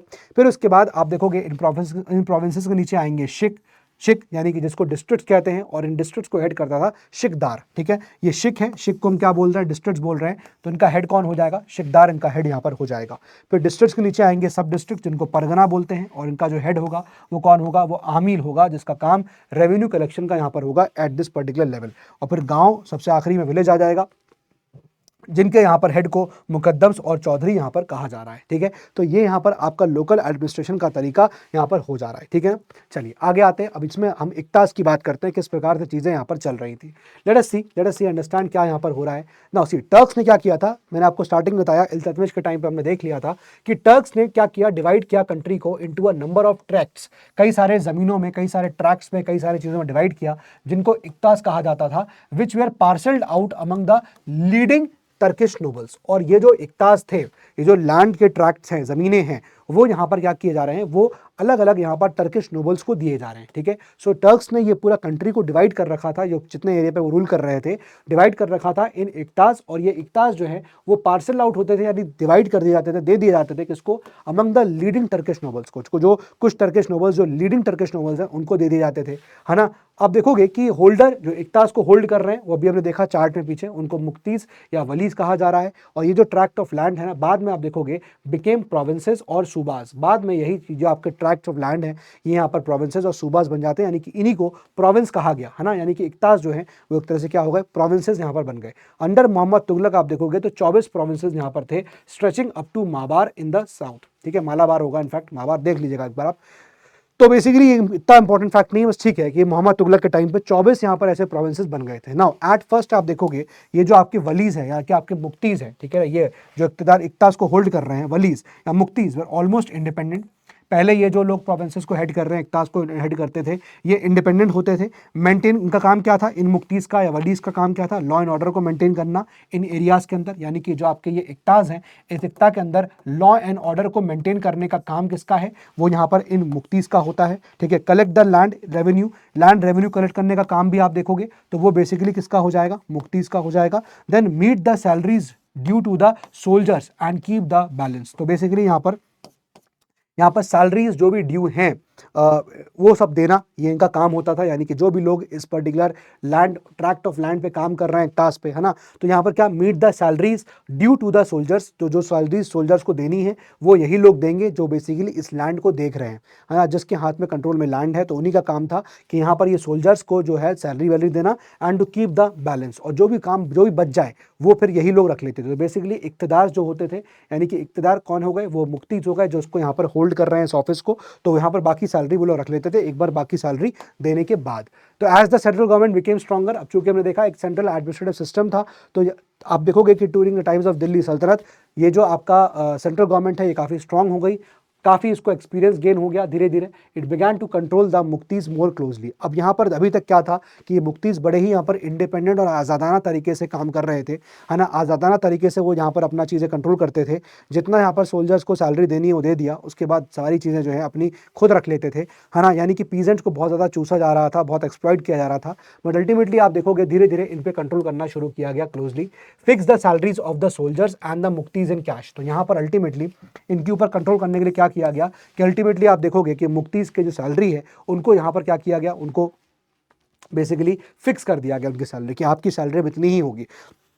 यहाँ पर जो सोल्जर्स की सैलरी है वो इतनी ही होगी, यानी कि आपको सोल्जर को इतनी सैलरी देनी ही पड़ेगी। कभी कभी क्या होता था कि उतनी सैलरी नहीं देते थे, ये बोल देते थे कि भैया टैक्स मिला ही नहीं हमको लोगों से, और अल्टीमेटली जो मुक्तीज़ होते थे वो काफ़ी फ़ायदा यहाँ पर उठा लेते थे। लेकिन अब क्या हुआ, मुक्तीज़ की सैलरी भी फिक्स कर दी गई और अल्टीमेटली यहाँ पर सोल्जर्स की सैलरी भी फिक्स कर दी गई। Auditing the accounts, imprisonment of the मुक्ति, ठीक है। तो बेसिकली यहाँ पर ये भी सेंट्रल गवर्नमेंट यहाँ पर जब इनको क्लोजली मॉनिटर कर रही है तो इनके अकाउंट्स को भी मॉनिटर किया जाता था, और अगर इनके अकाउंट्स के अंदर कोई भी हेर फेर दिखता था तो मुफ्तीज़ को यहाँ पर जेल में डाल दिया जाता था। मतलब कुल मिला के जो इक़्तिदार थे, इक्तास थे, इनको जो इक्तास को हेड कर रहा था दैट वाज मुफ्ती। तो मुफ्तीज़ का जो अभी तक इंडिपेंडेंस था, जिस प्रकार से वो चीज़ों को कंट्रोल करते थे, अब अल्टीमेटली आपको देखने को मिल रहा है कि यहाँ पर वो अब उनके ऊपर क्लोज कंट्रोल होना शुरू हो गया है, ठीक है। देन शिक्स एंड परगना, अब ये आपके शिक्स क्या हो गए, यानी कि आपके जो आपके प्रोविंसेस के नीचे हो गए, है ना, आपके जो सब प्रोविंसेस हो गए, एक तरह से डिस्ट्रिक्ट्स हो गए इनफैक्ट। तो शिक्स आपके क्या हो गए, शिक्स आपके हो गए डिस्ट्रिक्ट्स, और जो आपके परगना हो गए ये आपके हो गए सब डिस्ट्रिक्ट। तो चलिए इन दोनों को देख लेते हैं। ऑल्दो हमने इन दोनों के यहाँ पर हेड्स को देख लिया है, बट एक बार फिर भी यहाँ पर डिटेल्स देख लेते हैं कैसे यहाँ पर एडमिनिस्ट्रेशन चल रहा था। So below the provinces, provinces के नीचे आपको क्या मिलेंगे, शिक्स मिलेंगे, और उनके नीचे फिर आपको परगना देखने को मिलेंगे, ठीक है। Villagers way grouped into the units of 100 to 84। Traditionally इसको हम लोग 84 कहते हैं। तो बेसिकली क्या हुआ कि जो विलेजर्स थे, गांव वाले जो थे, उनको ग्रुप किया जाता था कुछ यूनिट्स में, ठीक है। गांव वालों को कुछ यूनिट्स में ग्रुप करते थे, ठीक है, into units of 100 to 84। In units में गांव वालों को क्लब कर देते थे, इसको 84 कहा जाता था। परगना को यहाँ पर हेड कौन कर रहा है, आमिल हेड कर रहा है। परगना यानी सब डिवीजन को हेड कौन कर रहा है, आमिल इज बेसिकली हेडिंग इट। और हमने अभी शिक का देखा, शिकदार जो है वो इसको यहाँ पर हेड करता है। So most important person in the village were the khut, यानी कि जो लैंड ओनर्स थे, ठीक है ना, लैंड ओनर्स, ये सब हुआ। एंड मुकद्दम्स, जो यहाँ पर आपके क्या हो गए, ये आपके मुकद्दम्स, हेडमैन ये है। तो बेसिकली यहाँ पर most important persons in the village कौन कौन थे, वो आपके खुट्स हो गए, मुकद्दम्स हो गए। अभी मैंने आपको स्टार्टिंग में बताया भी था कि जो मिडिल मैन थे, है ना, उनके कर्व कर दिया गया, जो लैंड ओनर्स थे उन्हें कर्व किया गया था, खुद मुकद्दम्स को कर्व कर दिया गया था, ठीक है। विलेज अकाउंटेंट को पटवारी कहते थे। ये कुछ वर्ड्स हैं, आपको डायरेक्टली एग्जाम में मिल सकते हैं। पटवारी का कौन किसको बोला जाता है। इनिशियल स्टेज में आप देखोगे hardly any change was made in the working of administration of the local level. तो स्टार्टिंग दौर में जब यहाँ पर ये दिल्ली सल्तनत शुरू हुआ था, तो स्टार्टिंग दौर में विलेज लेवल पे आप देखोगे, यानी कि लोकल लेवल्स पे आप देखोगे, तो ज़्यादा यहाँ पर आप चेंजेस यहाँ पर नहीं किए गए थे। Was made in the working of the administration at the local level, ज़्यादा चेंजेस नहीं किए गए थे। लेकिन major factor in the Turks establishing their authority in the countryside quickly. लेकिन धीरे धीरे देखोगे कि जो टर्क्स थे वो धीरे धीरे अपना जो कंट्रोल है वो ग्रामीण इलाकों तक, लोकल एरियाज तक, यानी कि लोकल रूरल एरियाज तक वो अपना कंट्रोल यहाँ पर पहुँचाने लग गए। चेंजेस शुरू हो गए from the time of Alauddin Khilji. Alauddin Khilji के टाइम में हमने बहुत सारा मार्केट रिफॉर्म पॉलिसी देखा, हमने रेवेन्यू रिफॉर्म पॉलिसी देखा, बहुत सारे टैक्सेस हमने देखा कि फिरोज शाह तुगलक ने अप्लाई किए, खराज हो गया, खब्स हो गया, उशर हो गया, ऑल दिस, है ना, and they led to conflicts including the peasant rebellions. और इस तरह के टैक्सेस लगे, इस तरह के यहाँ पर रेवेन्यू लिए गए कि अल्टीमेटली यहाँ पर हमें रेबेलियन भी देखने को मिलने लग गया था इन पर्टिकुलर पीरियड के टाइम पीरियड में, ठीक है। ये भी एक फैक्टर बन रहा है कि यहाँ पर किस प्रकार से दिल्ली सल्तनत धीरे धीरे डिक्लाइन करने लग जाएगा बिकॉज ऑफ दीज फैक्टर्स। अब बात करेंगे इकोनॉमिक एंड सोशल लाइफ की। तो आप देखिए इब्न बतूता की हम लोग बात कर रहे थे, इब्न बतूता, ठीक है। ये आप देखोगे visited India in the 14th century and lived at the court of Mohammad bin Tughlaq के कोर्ट में रहता है फॉर 8 सालों तक यहाँ पर ये रह रहा था, ठीक है। And he was a resident in the north Africa में रेसिडेंट था इब्न बतूता, ठीक है। नाउ लेट अस सी आगे और क्या क्या ये, क्योंकि क्या होगा ना, जब ये इब्न बतूता आया तो इब्न बतूता बेसिकली सारा ब्यौरा देगा कि भारत में चल क्या रहा है ना। क्योंकि हम लोग कैसे पता चलेगा इकोनॉमिक और सोशल लाइफ के बारे में, how we will come to know about the Delhi Sultanat, इनकी इकोनॉमिक लाइफ क्या थी, इनकी सोशल लाइफ क्या थी, वो हमें पता चलेगा इब्न बतूता के थ्रू, ठीक है। या वो लिखेगा अपने यहाँ पर किताबों के अंदर, ठीक है। So he travel basically all over India, वो पूरा ट्रैवल करता है, ठीक है। और and has left a very interesting account, है ना। और ये अकाउंट पूरा छोड़ के जाता है अपनी यहाँ पर किताब में, रहला उसकी किताब हो गई। तो वो क्या लिखता है, fruits, flowers, herbs etcetera, condition of roads, हर चीज़ के बारे में बताता है। Rice and sugar cane produce किया जा रहा है ना, वीट, ऑयल, सीड्स प्रोड्यूस किया जा रहा है नॉर्थ में। इब्न बतूता कहता है कि सॉइल जो है बड़ा फर्टाइल है भारत का, है ना, जिसमें आप देखोगे 2 क्रॉप्स हर साल यहाँ पर ग्रो हो सकती हैं, राइस की खेती कई बार होती है। Form the basis of many villages industries, कई सारी विलेज इंडस्ट्रीज का यहाँ पर बेसिस बन जाता है, ठीक है। क्या, फर्टिलिटी ऑफ द सॉइल, ठीक है, ऑल दीज थिंग्स। तो मेकिंग ऑफ जैगरी, गुड़ बनाया जा रहा है, weaving and dyeing of clothes भी हो रहा है। तो ये सब चीज़ें बात जो है इब्न बतूता बताता है कि लोगों की इकोनॉमिक लाइफ किस प्रकार से यहाँ पर जो है वो चल रही थी, ठीक है। नाउ पीजेंट्स एंड रूलर्स की लाइफ में क्या चल रहा था वो समझ लेते हैं। देखिए देवर रिकरिंग फैमिनीज। अब चूंकि हमने देखा था कि किस प्रकार से यहाँ पर मोहम्मद बिन तुगलक ने क्या किया था कि एक फेमिन कोड बनाया था, है ना। इनफैक्ट आप देखोगे गयासुद्दीन मोहम्मद बिन तुगलक, है ना, तो क्या किया, फेमिन आते रहते थे बार बार, तो एक रिकरिंग फेमिन्स होते रहते थे जिसकी वजह से you will find and Wars होती रहती थी, हर वहाँ जगह जगह पे लड़ाई हो रही है, तख्ता पलट हो रहा है, चीज़ों को कब्जाया जा रहा है इन different parts of the country. तो ये कुछ इस प्रकार की सिचुएशन यहाँ पर चल रही थी। All the peasants did not live at the level of subsistence. अब ऐसा नहीं है कि सभी पीजेंट्स गरीब हो, बस सबसिस्टेंस के कगार पे हों, यानी कि सबसिस्ट कर रहे हैं, वो जिंदा है, ऐसा नहीं था। They were most prosperous section also. कुछ ऐसे यहाँ पर पीजेंट भी थे जो थोड़े अमीर थे, है ना। कुछ ऐसे सेक्शन ऑफ पीपल हैं जो थोड़े से पैसे वाले भी थे, who were owner cultivators of the lands, है ना, यानी कि वो खुद अपनी लैंड को कल्टिवेट भी कर रहे हैं, उसको ओन भी कर रहे हैं। They were considered the original settlers of the village. उनको गांव का एक्चुअली ओरिजिनल सेटलर कहा जाता था, जिनके पास खुद की जमीन यहाँ पर हुआ करती थी, and dominated the village panchayat. और विलेज पंचायत में उन लोगों का ज्यादा रोल होता था जो प्रॉस्परस सेक्शन यहाँ पर हुआ करता था, जिनके पास खुद की जमीनें एक्सेट्रा यहाँ पर हो रही हैं। विलेज हेडमैन मुकद्दम्स हो गए एंड स्मॉलर लैंड होल्डर्स, जिनको खुद कहा जा रहा है, enjoyed higher standard of life. अब चूंकि ये लैंडलॉर्ड्स हैं, इनके पास जमीनें हैं, है ना, ये विलेज के हेडमैन हैं, तो जाहिर सी बात है इनके पास पैसा ज्यादा होगा, और ये लोग यहाँ पर हाई स्टैंडर्ड ऑफ लाइफ जो है मेंटेन किया करते थे। A section that enjoyed high standard of life was the Hindu, rais and और ऑटोनमस रडार। और ऑटोनमस रडार, many of them continue to hold their previous estates. तो कुल मिला के एक ऐसा सेक्शन भी था जो हाई स्टैंडर्ड का था ऑफ लाइफ, वो हिंदूज थे, जो अपना अभी भी वो प्रीवियस जो अभी तक उनके पास एस्टेट्स थे उसको अभी भी इंजॉय कर रहे थे। तो हिंदूज भी यहाँ पर चीज़ों को, अपनी लाइफ को इंजॉय कर रहे थे।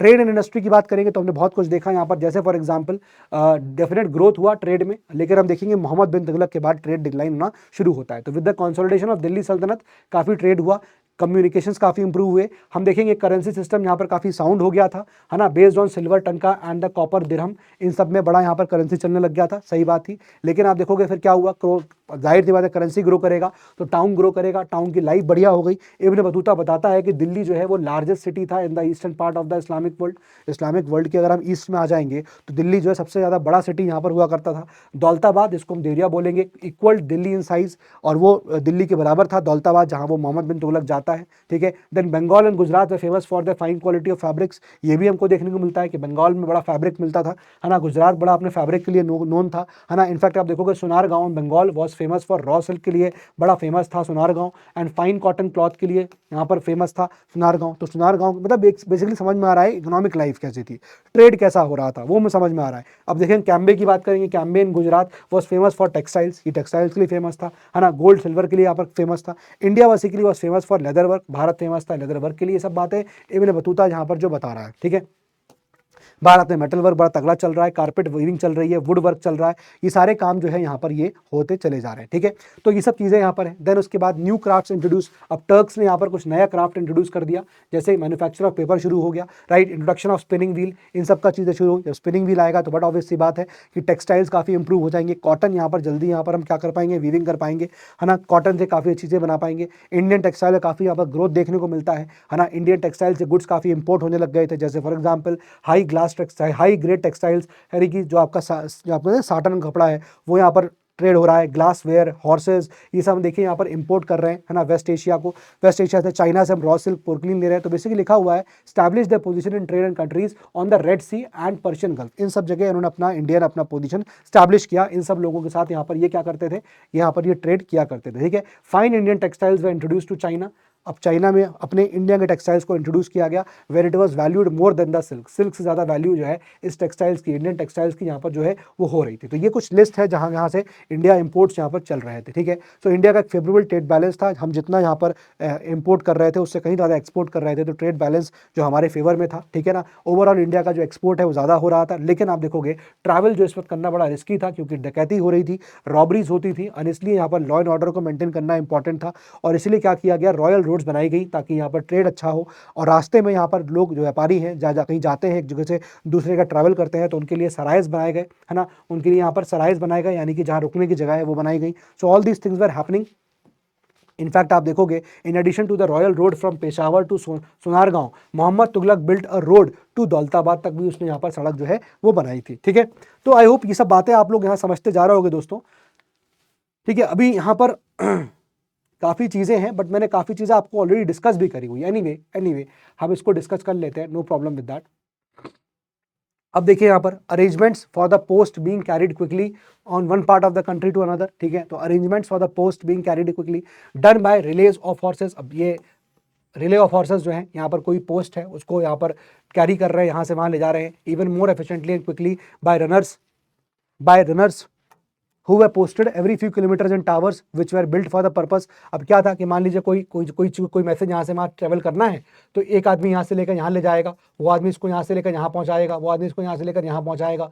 तो ये लोग यहाँ पर थे even more efficiently and quickly by runners who were posted every few kilometres, यहाँ पर लगा रखे थे टाउन्स के अंदर, टावर्स में, ठीक है, which were built for the purpose, इसीलिए बनाया गया था।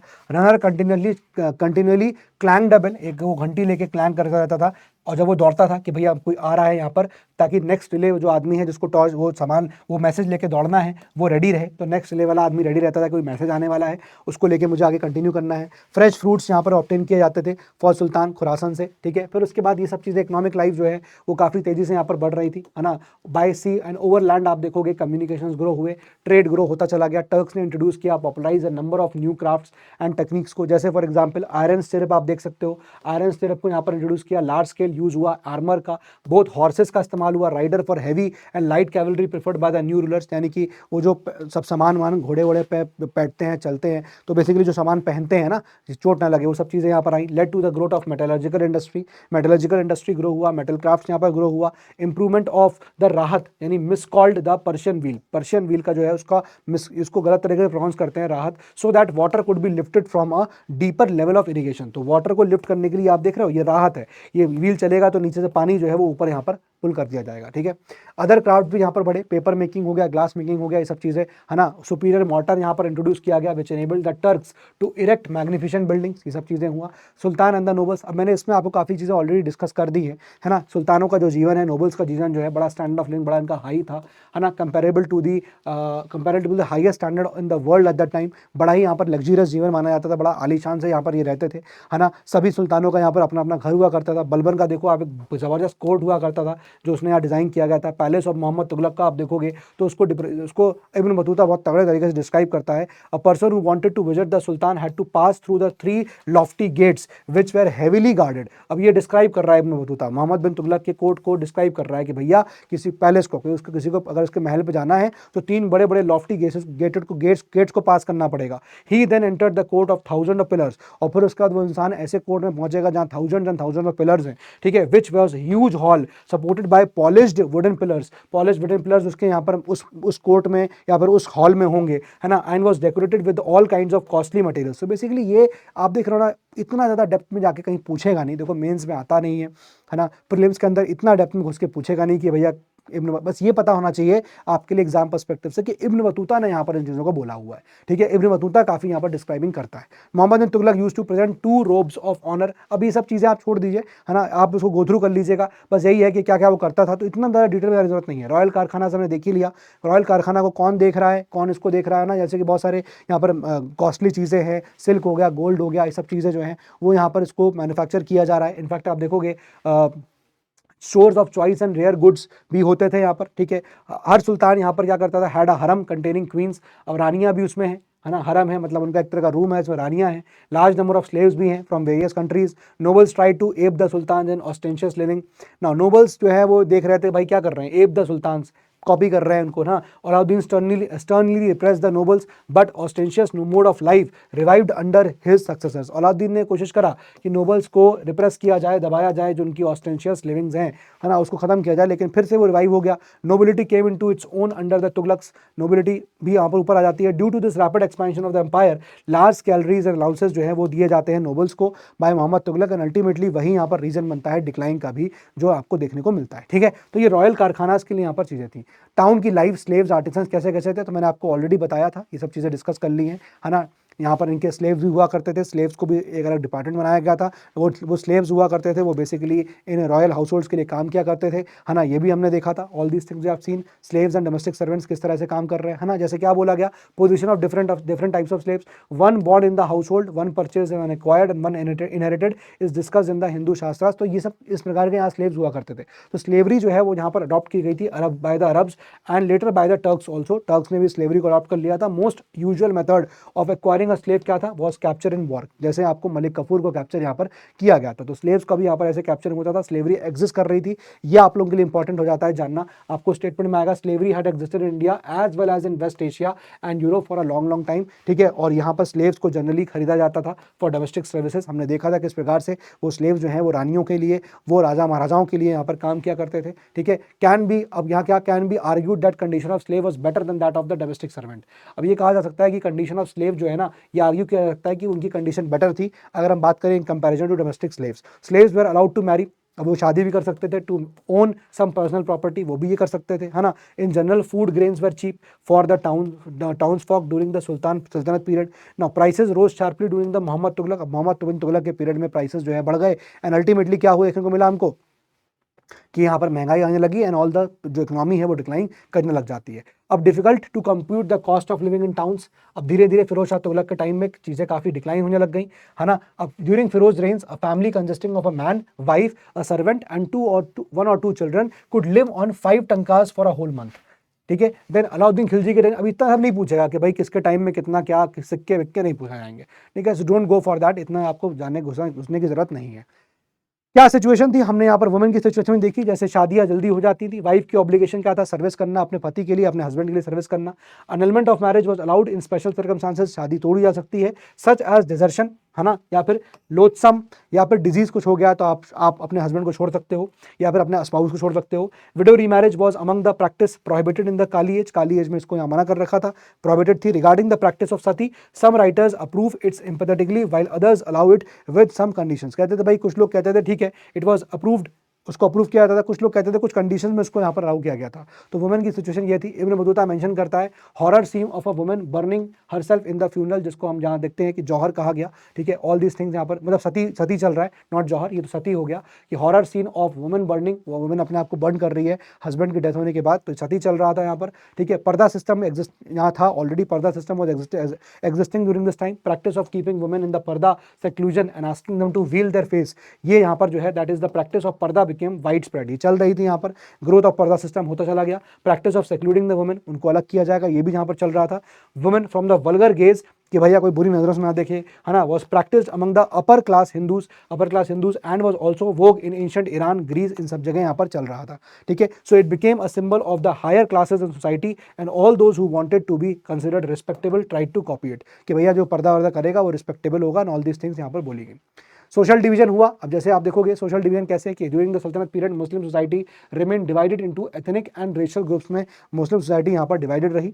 तुर्क हो गए, तुर्की हो गए, ईरानी हो गए, अफगानी हो गए, इंडियन मुस्लिम्स, ये रेयरली एक दूसरे से शादी यहाँ पर करते थे, इनके बीच में शादियाँ यहाँ पर नहीं होती थी, इसलिए हम कह सकते हैं सोसाइटी में यहाँ पर आपको डिवीजन देखने को मिल रहा है, ठीक है। Hindu and Muslim upper classes did not have much social intercourse between them due to the सल्तनत पीरियड। बस इतना जमत जानिए, सोशल डिवीजन समझ लीजिए कि ठीक है there was social division, superiority complex वहाँ पर लोगों में था, है ना। रिलीजियस रिस्ट्रिक्शन भी थे, एक दूसरे का इंटर मैरिज यहाँ पर नहीं हो सकती थी, inter marriage and inter dining जो है यहाँ पर जो है वो क्या था, रिस्ट्रिक्टेड था, अलाउड नहीं था, ठीक है। Various times Hindu soldiers was enrolled in Muslim armies, कई बार ऐसा भी देखने को मिला, ठीक है। Most of the nobles had Hindus as the personal managers, ऐसा भी हुआ था। तो आप कहो कि नहीं बिल्कुल भी हिंदूज नहीं थे सल्तनत के टाइम पे, तो ऐसा नहीं था। इनफैक्ट आप देखोगे कि बहुत सारे हिंदूज ऐसे थे जो यहाँ पर पर्सनल मैनेजर्स भी थे, है ना, वो आर्मी के अंदर भी यहाँ पर रिक्रूटेड थे, ये भी था। Conflict of interest as well as differences in social and cultural ideas, practices and beliefs create tensions and slow down the process of mutual understanding. Right, then nature of the state क्या था। Now nature of the state हमने देखा कि एक military वाला state था, एक aristocratic state था, है ना। कैसे यहाँ पर टर्किश लोग जो है अपने आप को यहाँ पर सुप्रीम मान रहे थे, ठीक है। बस इसमें इतना ही है। State was Islamic, religious aspect हमने यहाँ पर देख लिए, ठीक है। अब इसमें कुछ ज़्यादा है नहीं दोस्तों, ठीक है। मैं आपको अब ये अलग अलग टाइम बताया हुआ है, हमने ऑलरेडी देख लिया है क्या इल्तुतमिश के टाइम पे हुआ, हमने ऑलरेडी इन सबको डिस्कस कर लिया है कि इल्तुतमिश के टाइम पे क्या हुआ क्या नहीं हुआ, है ना। एक एक करके जब हम इल्तुतमिश पढ़ रहे थे तो हमने ऑलरेडी डिस्कस किया था। तो बेसिकली जो हम लोग देख रहे हैं ना चैप्टर, ये चैप्टर एक्चुअली पिछले 2 चैप्टर्स हमने किए हैं, यानी कि ये वाला जो चैप्टर हमने फिर जो हमने पढ़ा है खिलजीज और तुगलक्स का, और जो हमने पिछला पढ़ा था हमने स्लेव डायनेस्टी, उन तीनों का यहाँ पर ये बता रहा है चीज़ों को, है ना। तीनों की यहाँ पर गवर्नेंस एडमिनिस्ट्रेशन को डिस्कस कर रहा है। तो ऑलरेडी हमने ये सब चीज़ें इंडिपेंडेंटली एक एक करके देखी हुई है ना, ये सब चीज़ें एक एक करके ऑलरेडी हमने देखी हुई है। तो इतना ही है religious freedom from the Sultanat. Now in the early phase of the conquest देखोगे मैनी सिटीज सैक्ड, टेम्पल्स को यहाँ पर स्पेशल टारगेट बनाया गया, है ना, टू जस्टिफाई द कॉन्क्वेस्ट को जस्टिफाई करने के लिए क्या बोला गया, to seize the fabulous treasury they were suppose to contain, है ना, कि जो ट्रेजरी है उसको यहाँ पर हमें पकड़ मतलब रखना है अपने पास, इसलिए हम कर रहे हैं conquest. During the period a number of Hindu temples यहाँ पर कन्वर्ट किए गए थे मॉस्क में, ठीक है, Vishnu temple into Quwwatul Islam mosque near the Qutub Minar in Delhi, ये भी यहाँ पर कन्वर्जन जो है किया गया था, इस तरह के यहाँ पर रिकॉर्ड्स यहाँ पर दिए गए हैं, ठीक है, ये सब चीज़ें यहाँ पर हो रही थी। एज सून एज टर्क्स में सेटल, जैसे यहाँ टर्क्स का सेटलमेंट इंडिया के अंदर हो गया तो आप देखोगे कि उन्होंने यहाँ पर मॉस्क बनाना शुरू कर दिया, ठीक है, जाहिर सी बात है कि फिर उसके बाद their policy towards temples and places of worship of the Hindus, Jains etcetera, ये सब rested on the Muslim law. तो जहाँ पर जितनी भी चीज़ें थी, जो पॉलिसी थी मंदिरों की, पैलेसेस की, प्लेसेस की, वो सब यहाँ पर मुस्लिम लॉ के हिसाब से गवर्न होने लग गया। But it allowed the repair of old temples, हाँ ये था कि जो टेम्पल्स हैं उनका आप ओल्ड टेम्पल्स का रिपेयरिंग कर सकते हो, ये चीज़ें थी, ठीक है। Since buildings can not last forever, चूंकि buildings obviously last forever नहीं होंगी, तो उनका यहाँ पर आप रिपेयर वर्क यहाँ पर कर सकते हो, ठीक है। There was no ban on erecting temples, यानी टेम्पल्स बनाने, मंदिर बनाने पे कोई बैन नहीं था, ये बात ध्यान रखिएगा। In the villages since there were no practices of Islam there, है ना, क्योंकि गांव में आप देखोगे तो इस्लामिक प्रैक्टिसेस नहीं थी, तो गांव के अंदर यहाँ पर टेंपल कंस्ट्रक्ट करने पे या इरेक्ट करने पे कोई भी यहाँ पर मनाहियत नहीं थी। Temples could also be built within the privacy of homes, घर के अंदर भी आप मंदिरों को बना सकते थे, ठीक है। But this policy of limited toleration was not followed in the times of war, लेकिन जब लड़ाइयाँ होती थी तो यहाँ पर इस तरह की पॉलिसी जो लिबरल पॉलिसी थी फॉलो नहीं की जाती थी। अब यहाँ पर बरानी लिखते हैं कि जलालुद्दीन खिलजी ऑब्जर्व दैट क्या even in the capital and provincial centres the idols were publicly worshipped, publicly worship किया जा रहा है, and the text of Hinduism publicly preached, ये भी यहाँ पर हो रहा है, ठीक है। ये भी यहाँ पर बरानी के हिसाब से जलालुद्दीन खिलजी इस चीज़ को ऑब्जर्व कर रहे हैं। आपको पता है बरानी ने बोला भी था कि आप हिंदुस्तान को दारुल इस्लाम नहीं बना सकते, यानी कि you can not make Islam a country, Islamic state नहीं बना सकते। Hindu pass beneath the wall of the royal palace in the procession, singing, dancing, है ना, beating drums to immerse the idols in Yamuna, and ये सब चीज़ें भी चल रहा है। जो यहाँ पर आइडल्स हैं, मूर्तियाँ हैं, उनको आप सबमर्ज भी कर रहे हैं, है ना, वो आप उनको नदियों में बहा भी रहे हैं, ठीक है। Prisoner of Wars way converted, और क्रिमिनल्स जो प्रिजनर ऑफ वॉर थे उनको कन्वर्ट कर दिया जाता था रिलीजन में, इस्लाम में। Criminals exempted from punishment if they accepted Islam, अगर आप इस्लाम एक्सेप्ट कर लोगे तो आपको हम पनिशमेंट नहीं देंगे, आपको पनिशमेंट छोड़ देंगे। So all these things were यहाँ पर they, you please go through it. This is the entire chapter दोस्तों, जो आज यहाँ खत्म हो गया, यानी कि दिल्ली सल्तनत को हम लोग टोटली यहाँ पर खत्म कर चुके हैं। अब अगले लेक्चर से हम लोग बेसिकली विजयनगर एम्पायर और बहामनी किंगडम को स्टार्ट करेंगे, ठीक है। So next lecture I will just try कि I will bit of more energetic, just that हमारे यहाँ पर फास्ट चलना शुरू हो चुके हैं, रमज़ान जिसको बोलते हैं, सो जिसकी वजह से थोड़ा सा मैं एनर्जेटिक कम हूँ, and hopefully you will bear with this, and next class में हम लोग जो है विजयनगर एम्पायर और बहामनी किंगडम की शुरुआत करेंगे। So that's all for today from my side दोस्तों, पढ़ाई करते रहिए, मेहनत करते रहिए। जय हिंद एंड जय भारत।